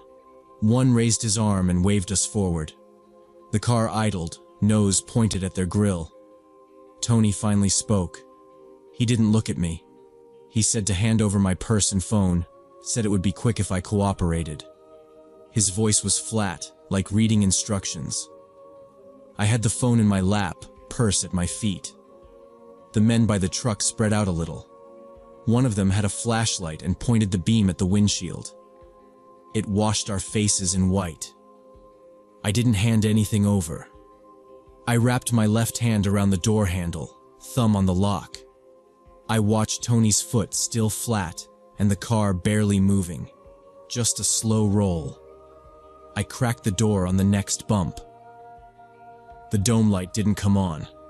I pushed the door with my hip and threw myself out while the car was still moving. My shoulder hit first, then my knee, and grit bit into my palms. Air left my chest. I rolled and scrambled up before I thought about pain. I ran straight into the brush. Dry branches whipped my legs. Thorns grabbed my pants. The ground was uneven and sloped. Behind me, a door slammed hard, then another, then another. Voices shouted. Someone yelled, "There!" The engine note of the Accord rose, then cut. Boots hit dirt. I didn't look back. I aimed for the darkest gap and pushed through. The desert closed in. Low, prickly pear and tall ocotillo made a maze. Every step scratched. Cholla segments broke and stuck. I kept my hands in front of my face and moved fast, head down, breathing short. I tried to make a line, but I had to zigzag around spines and washouts. I cleared a low rise and saw a light far off to the left, a small amber square against the blue dusk. It looked like a porch. I changed direction toward it. Footsteps thudded and slid behind me. They were close, then a little farther. My shoes filled with sand. I nearly went down when a rock rolled under me, but I caught a bush and kept moving. The light got bigger. I saw the shape of a building, then a second one, and a windmill silhouette. A fence line ran between me and the structures. Barbed wire stretched between old posts. My legs were bleeding in streaks. I didn't stop to check anything. At the fence, the wire hummed in the wind. I grabbed a post and tried to climb. The barbs bit into my jeans. I put my knee on a lower strand, pressed down, and swung a leg over. The denim snagged and tore. I pushed through anyway, careful with my hands. A barb raked my calf. I landed weird on the other side, but stayed up and kept going. The shouts were closer at the fence, then they faded a little when they hit the wire and had to decide where to cross. Gravel crunched under my shoes as I reached a dirt driveway. A dog barked from a pen. Security lights popped on near the barn and flooded the yard with dull light. I waved both arms and yelled for help until my throat burned. An older man stepped out onto the porch of the ranch house with a shotgun in one hand. He held it down, not pointed, and scanned the yard. I stopped at the edge of the porch, hands up, words coming out rough. He looked me up and down, and then passed me to the darkness. The truck engine back on the dirt road roared to life like someone stomped the throttle. Headlights swung. Dust rose in the beams. The rancher told me to stay by the steps. He kept his eyes toward the noise and reached back to push open the screen door with his elbow. He called the sheriff while I stood under the porch light. His wife came out with a towel and a bottle of water. She guided me to the top step. She didn't waste time on questions. She looked at the cuts and wiped grit off my palms and shins, quick and steady. The water tasted like metal and chlorine, and I drank it in 3 long pulls. She checked for deeper wounds and pulled a few cactus spines with tweezers from a little kit. The rancher watched the road. The black pickup's lights stayed where the dirt track met the main lane. The engine idled and then faded, like they turned away. The old man didn't chase. He kept the shotgun low and his phone in his other hand, kept the line open. He told dispatch our mile marker and added that there were multiple suspects. He gave the plate number when I said it out loud. I'd read it when the headlights hit the truck and locked it in my head with a simple rhythm. I did the same with the Honda's plate before I jumped, repeating it silently as I ran. We waited. The dog settled. The wife taped gauze over a deeper scrape on my knee and pressed it down firm. She asked if I was allergic to anything. I shook my head. The porch light hummed and drew bugs. In the distance, tires spun on gravel, and then quiet. The desert went still again except for a thin wind moving the dry weeds. Deputies arrived in under 20 minutes. 2 SUVs, light bars off, dust rolling behind. They parked between the house and the road and approached slow. The rancher set the shotgun on a chair and raised an open hand. The deputies separated us by a few feet to get quick statements. They checked the fence line with flashlights and looked for tracks. One deputy went down the driveway with his spotlight sweeping the brush and the dirt. The other took my account from start to finish, while I kept the details short and straight. He asked the exact location where the Accord left the pavement, the direction of travel, and any landmarks. I pointed to where I'd seen the windmill and the big saguaro with a broken arm. They radioed in the plate numbers. The reply came back that both vehicles were stolen. The tone on the radio didn't change. The deputy wrote and underlined. He asked about the ad, the texts, the time we met. I showed the messages and the photos Tony sent. He took pictures of my phone screen with his body cam and asked me to forward everything later to a case email.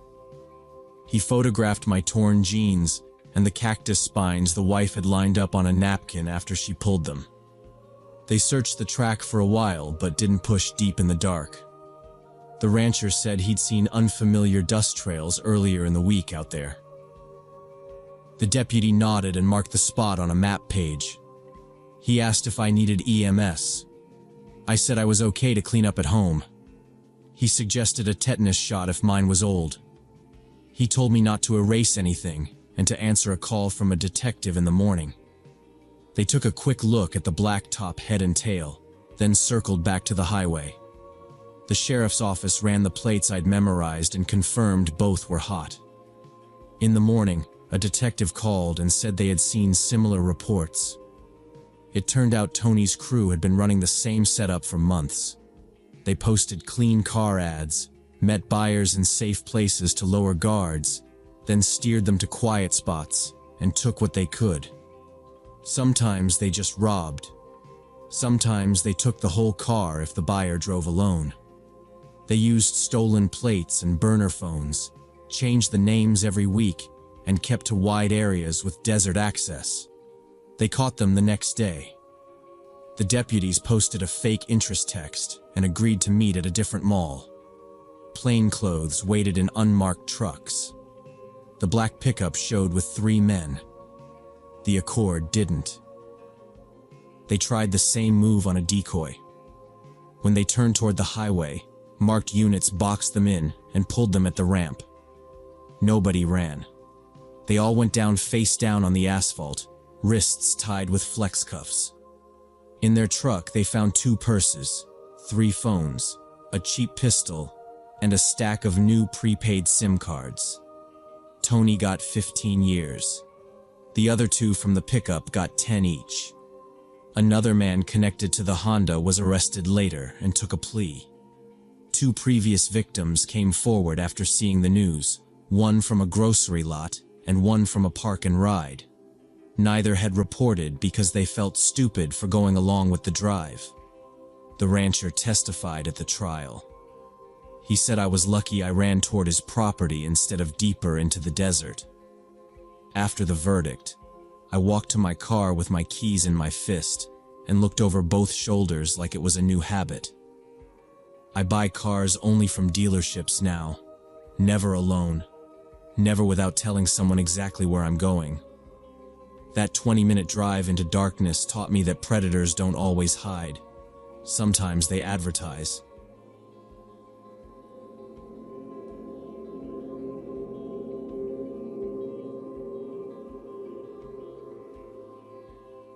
Our biology teacher rolled the permission slips into a rubber band and said we would meet under the big blue whale at 9 a.m. The bus ride from school to the Natural History Museum in Denver took 40 minutes. 25 of us, 2 teachers, backpacks with snacks, pencils, and the assignment sheet about sketching and labeling fossils. I sat by the window with Zoe. We joked about how the bus smelled like dry erase markers and chips. It felt like a normal field trip. We were 16. We just wanted a day out of class. Inside, the air felt cool and dry. The paleontology wing was quiet except for shoes on tile and the soft hum of the air systems. Skeletons hung over us with metal supports that looked like ribs of a ship. We stood under a T-Rex skull and tried to draw the jaw hinge. Zoe kept erasing. I noticed a man in jeans and a faded Broncos cap reading a plaque near the Triceratops. He looked like he was about 40. He didn't wear a visitor sticker or a school badge. That wasn't strange. It was a public place. He had a paper map and kept it folded in his hand. We moved to the gems exhibit. The hallway narrowed and the lighting went dim so the stones could glow. Kids pressed fingerprints into the glass while alarms beeped softly if they leaned on the rails. I saw his cap again in the reflection of a case. He wasn't close. He stood where he could see the path ahead. He had no phone out. He just waited until we left the room and then drifted after us, acting like he was still looking. I told myself it was nothing. People walk in the same order all the time. In the ocean life section, a fiberglass shark hung over a fake reef. There were buttons you could press to hear whale calls. We stopped by the touch table with shells and a dried starfish in a tray.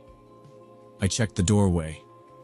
The man came in slow, then stood near a column and leaned against it. He watched the line we formed for the touch table, and then stepped aside when our teacher looked over. He pretended to read the diagram about currents. He never got close enough to bump anyone. Always a few yards back. We crossed into a wide corridor with benches. A school from another district went by in matching orange shirts. Our group paused to count heads. The man stayed to the side, eyes on us while fiddling with his ticket stub. When we started walking again, he slipped into motion too. His steps matched ours. I kept thinking about how he never looked at the big displays, only at bodies, the flow of people. I didn't say anything to Zoe then. I watched him in the shiny floor instead. We reached a quieter gallery with a long glass rail where you could look down into the fossil prep lab. A guy in a white coat chipped rock off a bone with a tiny tool.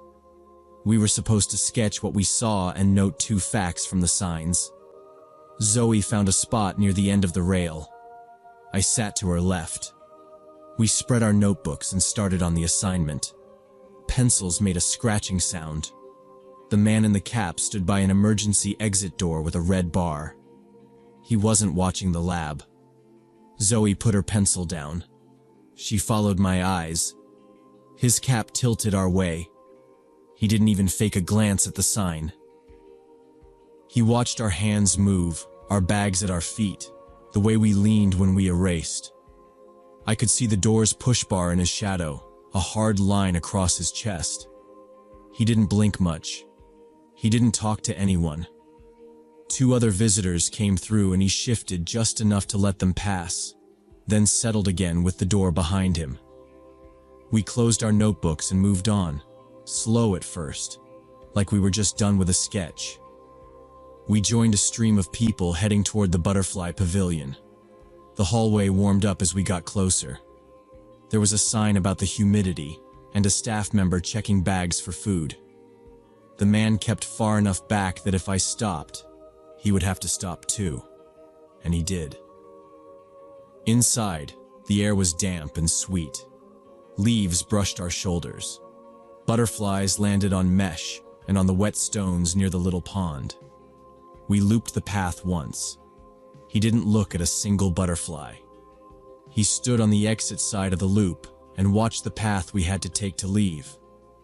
We went through the double doors and into the cooler hall, then followed signs toward the planetarium. A group ahead of us laughed too loud, and it echoed. In the lobby, the ticket scanner beeped. Our teacher counted us through. We sat in the middle rows, Zoe on my right this time. The room went dark, and the ceiling shifted to night sky.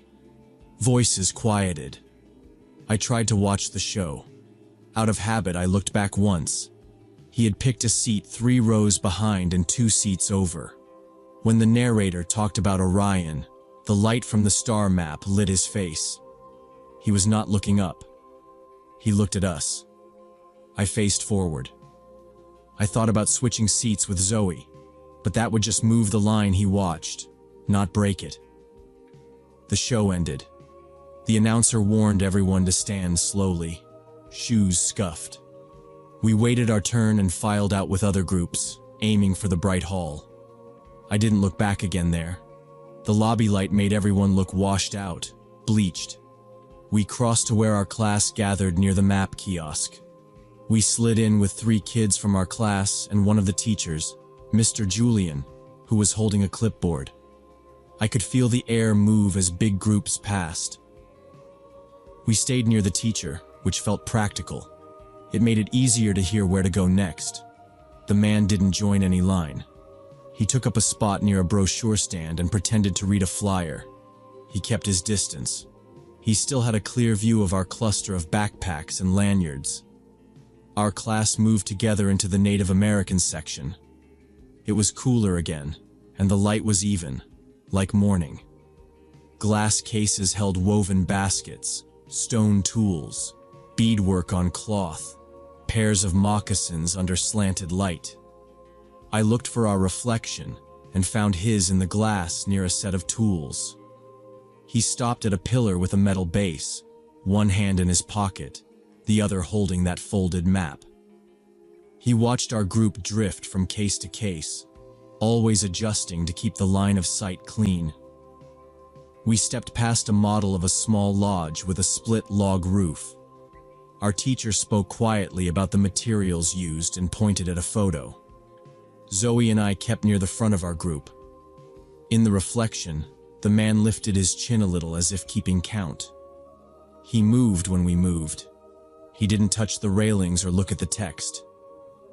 He didn't check a watch. He waited for corridors to open, and then he took them. We entered the wildlife dioramas. The rooms were darker again, with big painted backdrops and glass walls. A mountain scene with a frozen stream ran the length of one wall. Elk posed in mid-step on fake snow. People took pictures with their phones facing down to stop the glare. Our group stayed together now. It wasn't a plan we said out loud. We just didn't break off. In the reflection of the glass, he always placed himself at an angle where he could see us turn. When someone new crossed his path, he waited, then adjusted. We kept moving. He maintained the same gap. He didn't push, and he didn't fall back. He matched our pace through the Native American section, then along the wildlife dioramas, everywhere we went. Lunch break came at noon.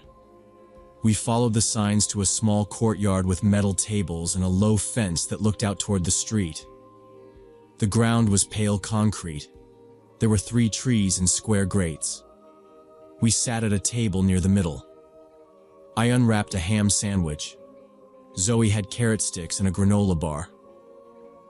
Other students spread out but stayed in the same area. Mr. Davidson stood by the doors with his hands on his hips, watching both the courtyard and the lobby inside through the glass. I felt the temperature change on my skin after the cold galleries. The sun bounced off the windows of the museum. People walked past on the sidewalk outside the fence. A delivery truck stopped and idled. I saw the faded Broncos cap near the far side of the fence. He stood at the perimeter where the bars cast sharp shadows. He wasn't pretending anymore. He looked at our table and then along the line of tables, like he was reading a menu. He lifted his phone once, slow, like a tourist, but the lens pointed toward us, not the building. He lowered it, then lifted it again. I put my sandwich back in the bag. Zoe did the same. We stood up without saying anything and carried our food inside. The airlock doors made a soft hiss. Mr. Davidson saw our faces and asked where we were going next. We told him about the man. We pointed through the glass at the fence. The cap and the jeans and the way he held the phone like he wanted a clear shot. Mr. Davidson narrowed his eyes and nodded once. He walked out at a steady pace, not fast, but direct. The man turned as Mr. Davidson got within 10 feet. He didn't argue. He didn't look confused. He just pivoted and walked along the fence line toward the parking garage entrance. He didn't run, but he moved like someone who had a route planned. He disappeared into the shadow under the concrete levels. Mr. Davidson followed to the sidewalk, looked down the ramp, and then came back inside. He told us to stay with the group. He stayed close to our class for the rest of the visit. He checked the corners before we turned. He counted us more often. We finished the remaining exhibits on our list. The rooms felt louder even when they were quiet. We stayed near the teachers. Every time a door opened, we looked up. We did not see the cap again inside. The schedule said departure at 2 p.m. We gathered in the main hall under the blue whale and lined up by homeroom. Mr. Julian read names. Mr. Davidson watched the door that led to the parking lot. I checked my bag for my sketch and the assignment sheet and made sure my phone had battery. We went out as a group. The parking lot was rows of cars under a high ceiling, with pillars marked with big letters. Our bus was parked near a pillar with D painted on it. Sunlight cut in from the open sides and made strips on the asphalt. The gray sedan stood 2 rows over, backed into a space, facing our bus at an angle. The man in the faded cap was next to the driver door. He had his phone out again. He pointed it at the front of our bus, then at the side where the school name was painted. He held a small notebook in his other hand and wrote in it while glancing back up. His shoulders were relaxed. He didn't care if we saw. A parent chaperone from another class noticed first. She started walking toward him with her palm up, like she wanted to ask a question. The man saw her and slid into the driver's seat of the sedan. He closed the door and put both hands on the wheel, but he did not turn on the engine. He just sat there. His head turned a little to keep the bus in view. Mr. Davidson pulled out his phone and called museum security. He spoke in short, clear phrases and gave the location by the pillar letter. He told us to board. We filed up the steps and took our seats. I took the 3rd row on the right with Zoe. I watched through the window. 2 security guards in dark uniforms walked together from the entrance, heads up, radios at their shoulders. They crossed one row, then another. The man in the sedan turned his key only when the guards were close enough to raise a hand. The engine started. He backed out slow, then pulled forward, and by the time the guards reached the empty space, the car turned down the ramp and disappeared. One guard spoke into his radio. The other looked at the bus, and then at the space where the sedan had been. The bus door closed.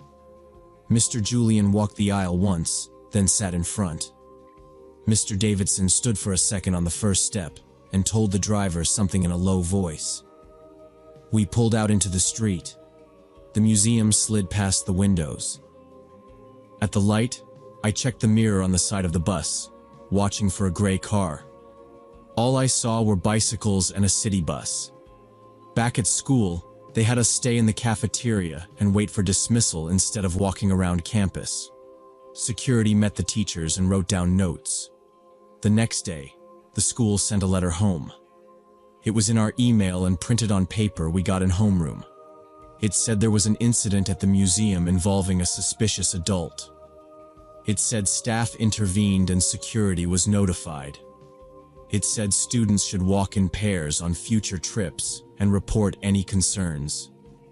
For the next few weeks, there was a guard at the front door in the morning and after school. A police car parked near the exit at dismissal. The bus line had cones now. On field trips, we wore bright lanyards with the school name and the teacher's number. The changes were simple. They made the campus feel smaller. My parents asked me to tell the story again so they could get the timeline right. They called it in to the non-emergency line. A patrol officer came by on a Thursday evening and took a report at our kitchen table. He wrote the details down in a spiral notebook and then into a form on his laptop. He asked for the time, the make of the car, the clothes, the actions. He said without a crime they could not do much, but the report would be on file. He explained that surveillance footage might help if the museum caught the plate. He did not promise a result.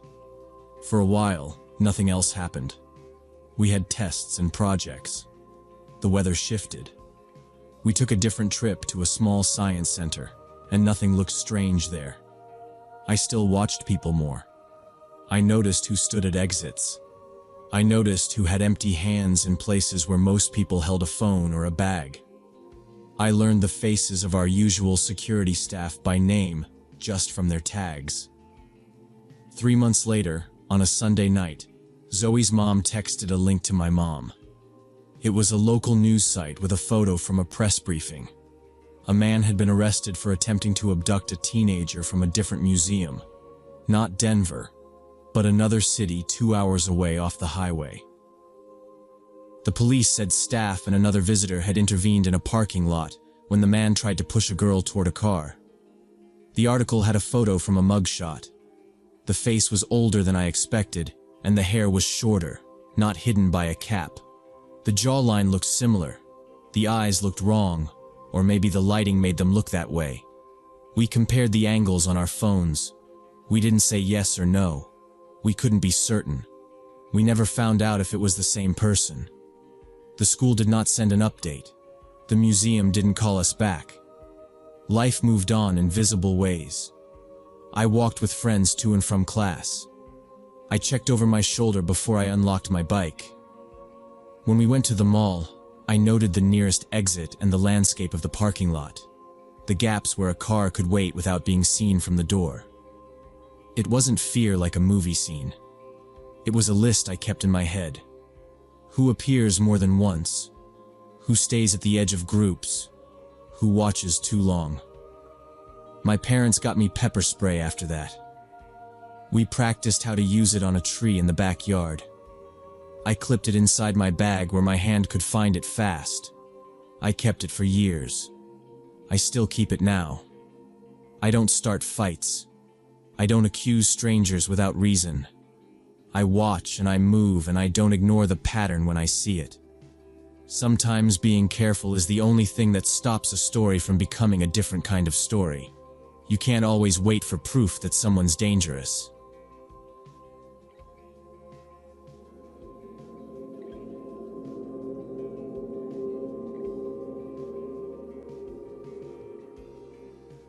I was 11 when Mom and I left San Diego for Sacramento after the divorce.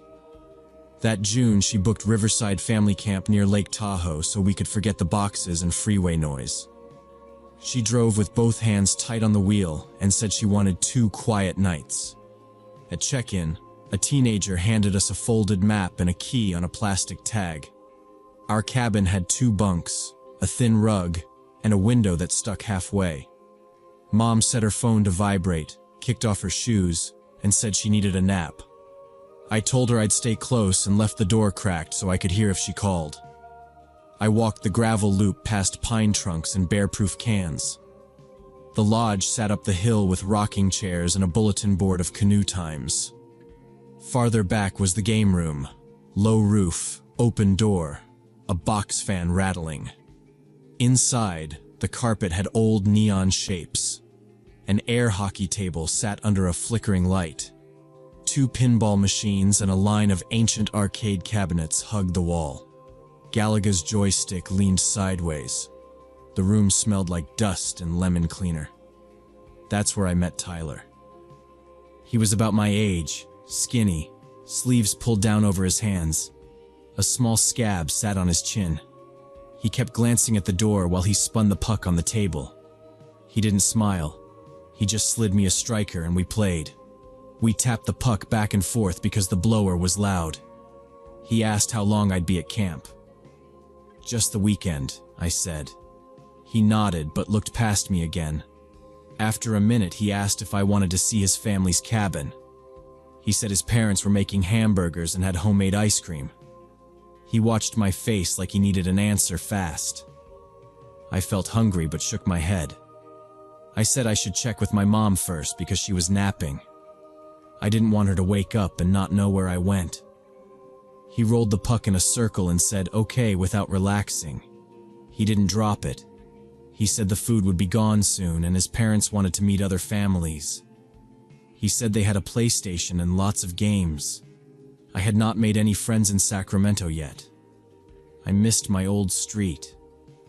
I stared at the scuffed table edge and thought about going back to ask. Then he said they also had chocolate chip cookies fresh from the oven. That got me. I said, okay, I'd go for a cookie and be back fast. Tyler set the striker down and said we should go now. We walked past the picnic tables. A horseshoe pit had only one stake. The main loop had new cabins with flower boxes and radios on low. Tyler led me off the loop onto a narrow path where asphalt broke into weeds. The sound of camp got thin. A woodpecker tapped once, then stopped. The sun felt higher already. We passed a maintenance shed with a chain on the doors and a staff-only sign.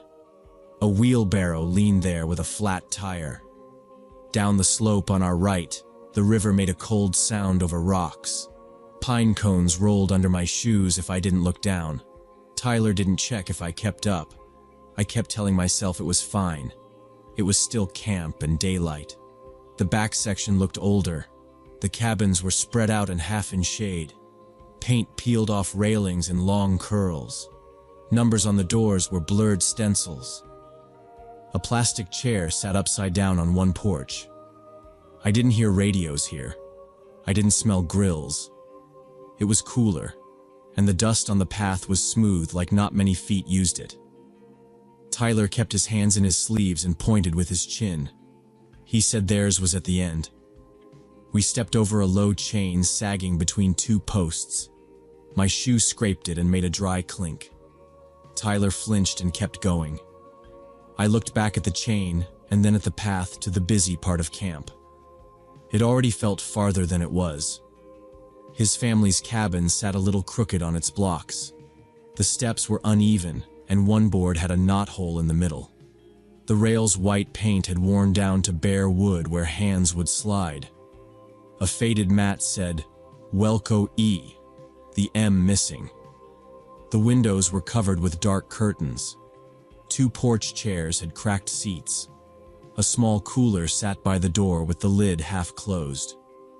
He told me to wait outside while he checked if his parents were ready. He said it like a rule. I stopped by the rail and put my hands in my pockets. I could hear water down the slope. Tyler tried the knob and it made a dry click. He knocked twice with his sleeve over his knuckles. He didn't call out. He stood still and angled his head like he was listening behind us. I looked back down the path. The chain hung quiet. The shed's tin roof glowed dull through the trees. A squirrel ran across the dust and vanished. I could hear my own breathing more than anything else. Inside the cabin there was a faint hum, maybe a mini fridge. No voices, no music, no smell of food. I shifted my weight and a board creaked. The fly bumped the window and went still. Tyler kept his hand on the knob, then wiped his palm on his sleeve. He leaned in, then waited like he was counting. The scab on his chin had a fresh crack. I took half a step back so I could watch the door and the path. Tyler turned the knob again, gentle this time, pressed his shoulder against the wood, and pushed. A minute later, the door opened. A large man filled the doorway, maybe 50, with a stained white tank top that stuck to his chest and a baseball cap pulled low. He smiled wide, showing yellowed teeth. He lifted his hand and made a small motion, like he was ushering me in. The room behind him was dark, curtains closed, a glow from a TV or something low and blue on the wall. I took one step toward the threshold because I still had the cookie in my head. A hand clamped my shoulder and yanked me back hard enough that my heel slid on the porch board. I spun and saw a man in a green camp polo and a radio on his belt. He put himself between me and the door in one smooth move. His chest was square to the older man, one arm still across me.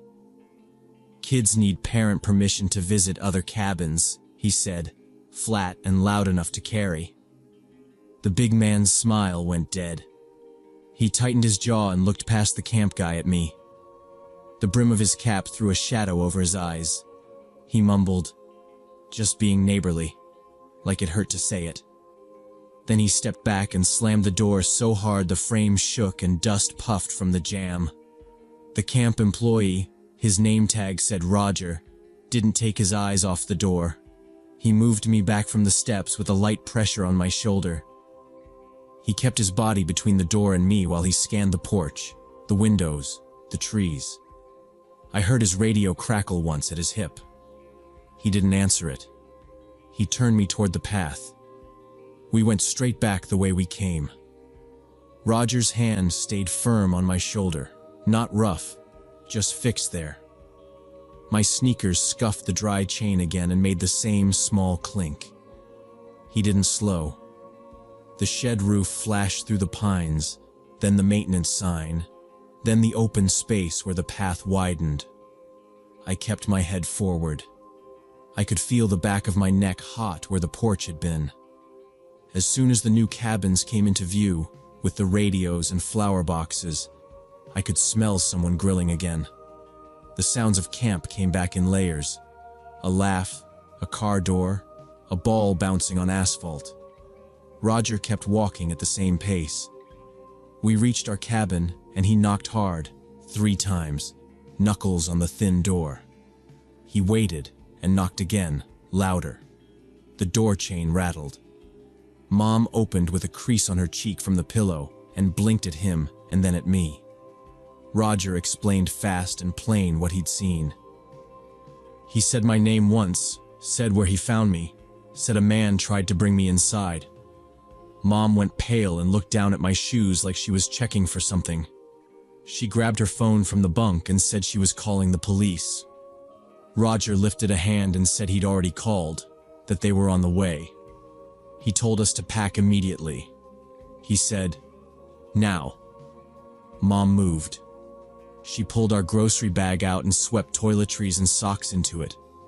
She opened drawers, snatched our chargers, rolled the thin rug to get the flip-flops I pushed under the bed. She didn't ask questions yet. Roger stepped out onto the small porch and stood there, feet planted, radio facing outward. He kept his head moving, watching the path, the trees, the loop. His shoulders filled the doorway when I glanced at him. As I shoved my hoodie into my backpack, he spoke without turning around. He said the man in the cap had been flagged before for inappropriate behavior with minors. He said Tyler was his nephew, used to bring other kids over.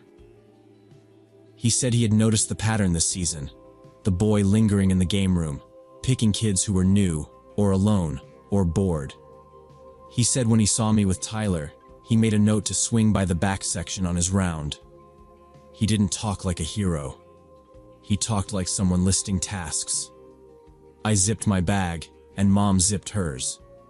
She checked the bathroom once, grabbed the last toothbrush, and slammed the cabinet by accident.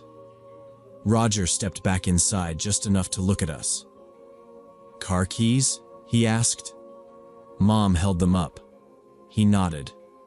"We're going to the lot together," he said. He took my bag with one hand and kept his other on my shoulder when we stepped out. He looked up and down the road again, and then set us moving. His body angled so we were between him and the cabins. We went past the lodge, where a couple in camp shirts were talking and didn't notice us. Roger didn't stop to explain.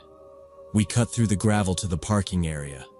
He scanned the lines of cars and the tree line beyond. He pointed to our sedan with his chin and stood by while Mom hit the unlock. He stowed our bags in the back seat, shut the door, and opened the driver door for her. He crouched to my window after I got in. "Seatbelt," he said. I clicked it and kept my eyes ahead. We left within 15 minutes, before any siren or security truck showed up. Mom gripped the wheel hard. Her knuckles were light, and her ring kept tapping the steering wheel spoke when we hit bumps. She didn't talk at first. The camp entrance sign flashed by, and then the two-lane highway opened, pines sliding by in a long green wall. She drove 3 hours straight back to Sacramento. Her hands shook sometimes when we slowed behind a truck, and then steadied when she passed. The next day, Roger called us. He said the man had been arrested. He said Tyler was with child services now. He didn't sound surprised. He told us there had been other complaints from previous camps, other close calls where a staff member or a parent had arrived at the right time. He said our leaving fast was the right call. He didn't use any scary words. He just said facts, and then asked if we were okay, and if Mom needed contact info for the detective. Mom enrolled me in martial arts the next week, first class on a Tuesday after school. She sat in a folding chair with a clipboard while I tried to copy the instructor's stance. She also bought me a phone with GPS tracking and set it up at the kitchen table with a glass of water and the instructions spread out. She said I had to text when I got somewhere and when I left. I said okay, and put the phone in my pocket and got used to the weight. I thought about the doorway a lot that summer. The thin porch board with the knothole, the dark inside, the cold blue TV light on the man's tank top. The way his face dropped when Roger spoke. The way the door hit the jamb and dust popped into the air. I pictured a plate of cookies that wasn't there. A console that probably wasn't plugged in. I pictured the chain across the path and how light it sounded when my shoe hit it. I walked different routes at school that fall just to practice noticing exits and people. Now I'm 24, and I know exactly what he saved me from. I don't dress it up. I don't tell it for shock. I tell it because it was an ordinary moment that turned, and because the trick wasn't complicated. It was food and games, and a kid my age who looked tired and kept his sleeves over his hands. That was enough. Some invitations look innocent because predators know how to make them appealing to lonely kids.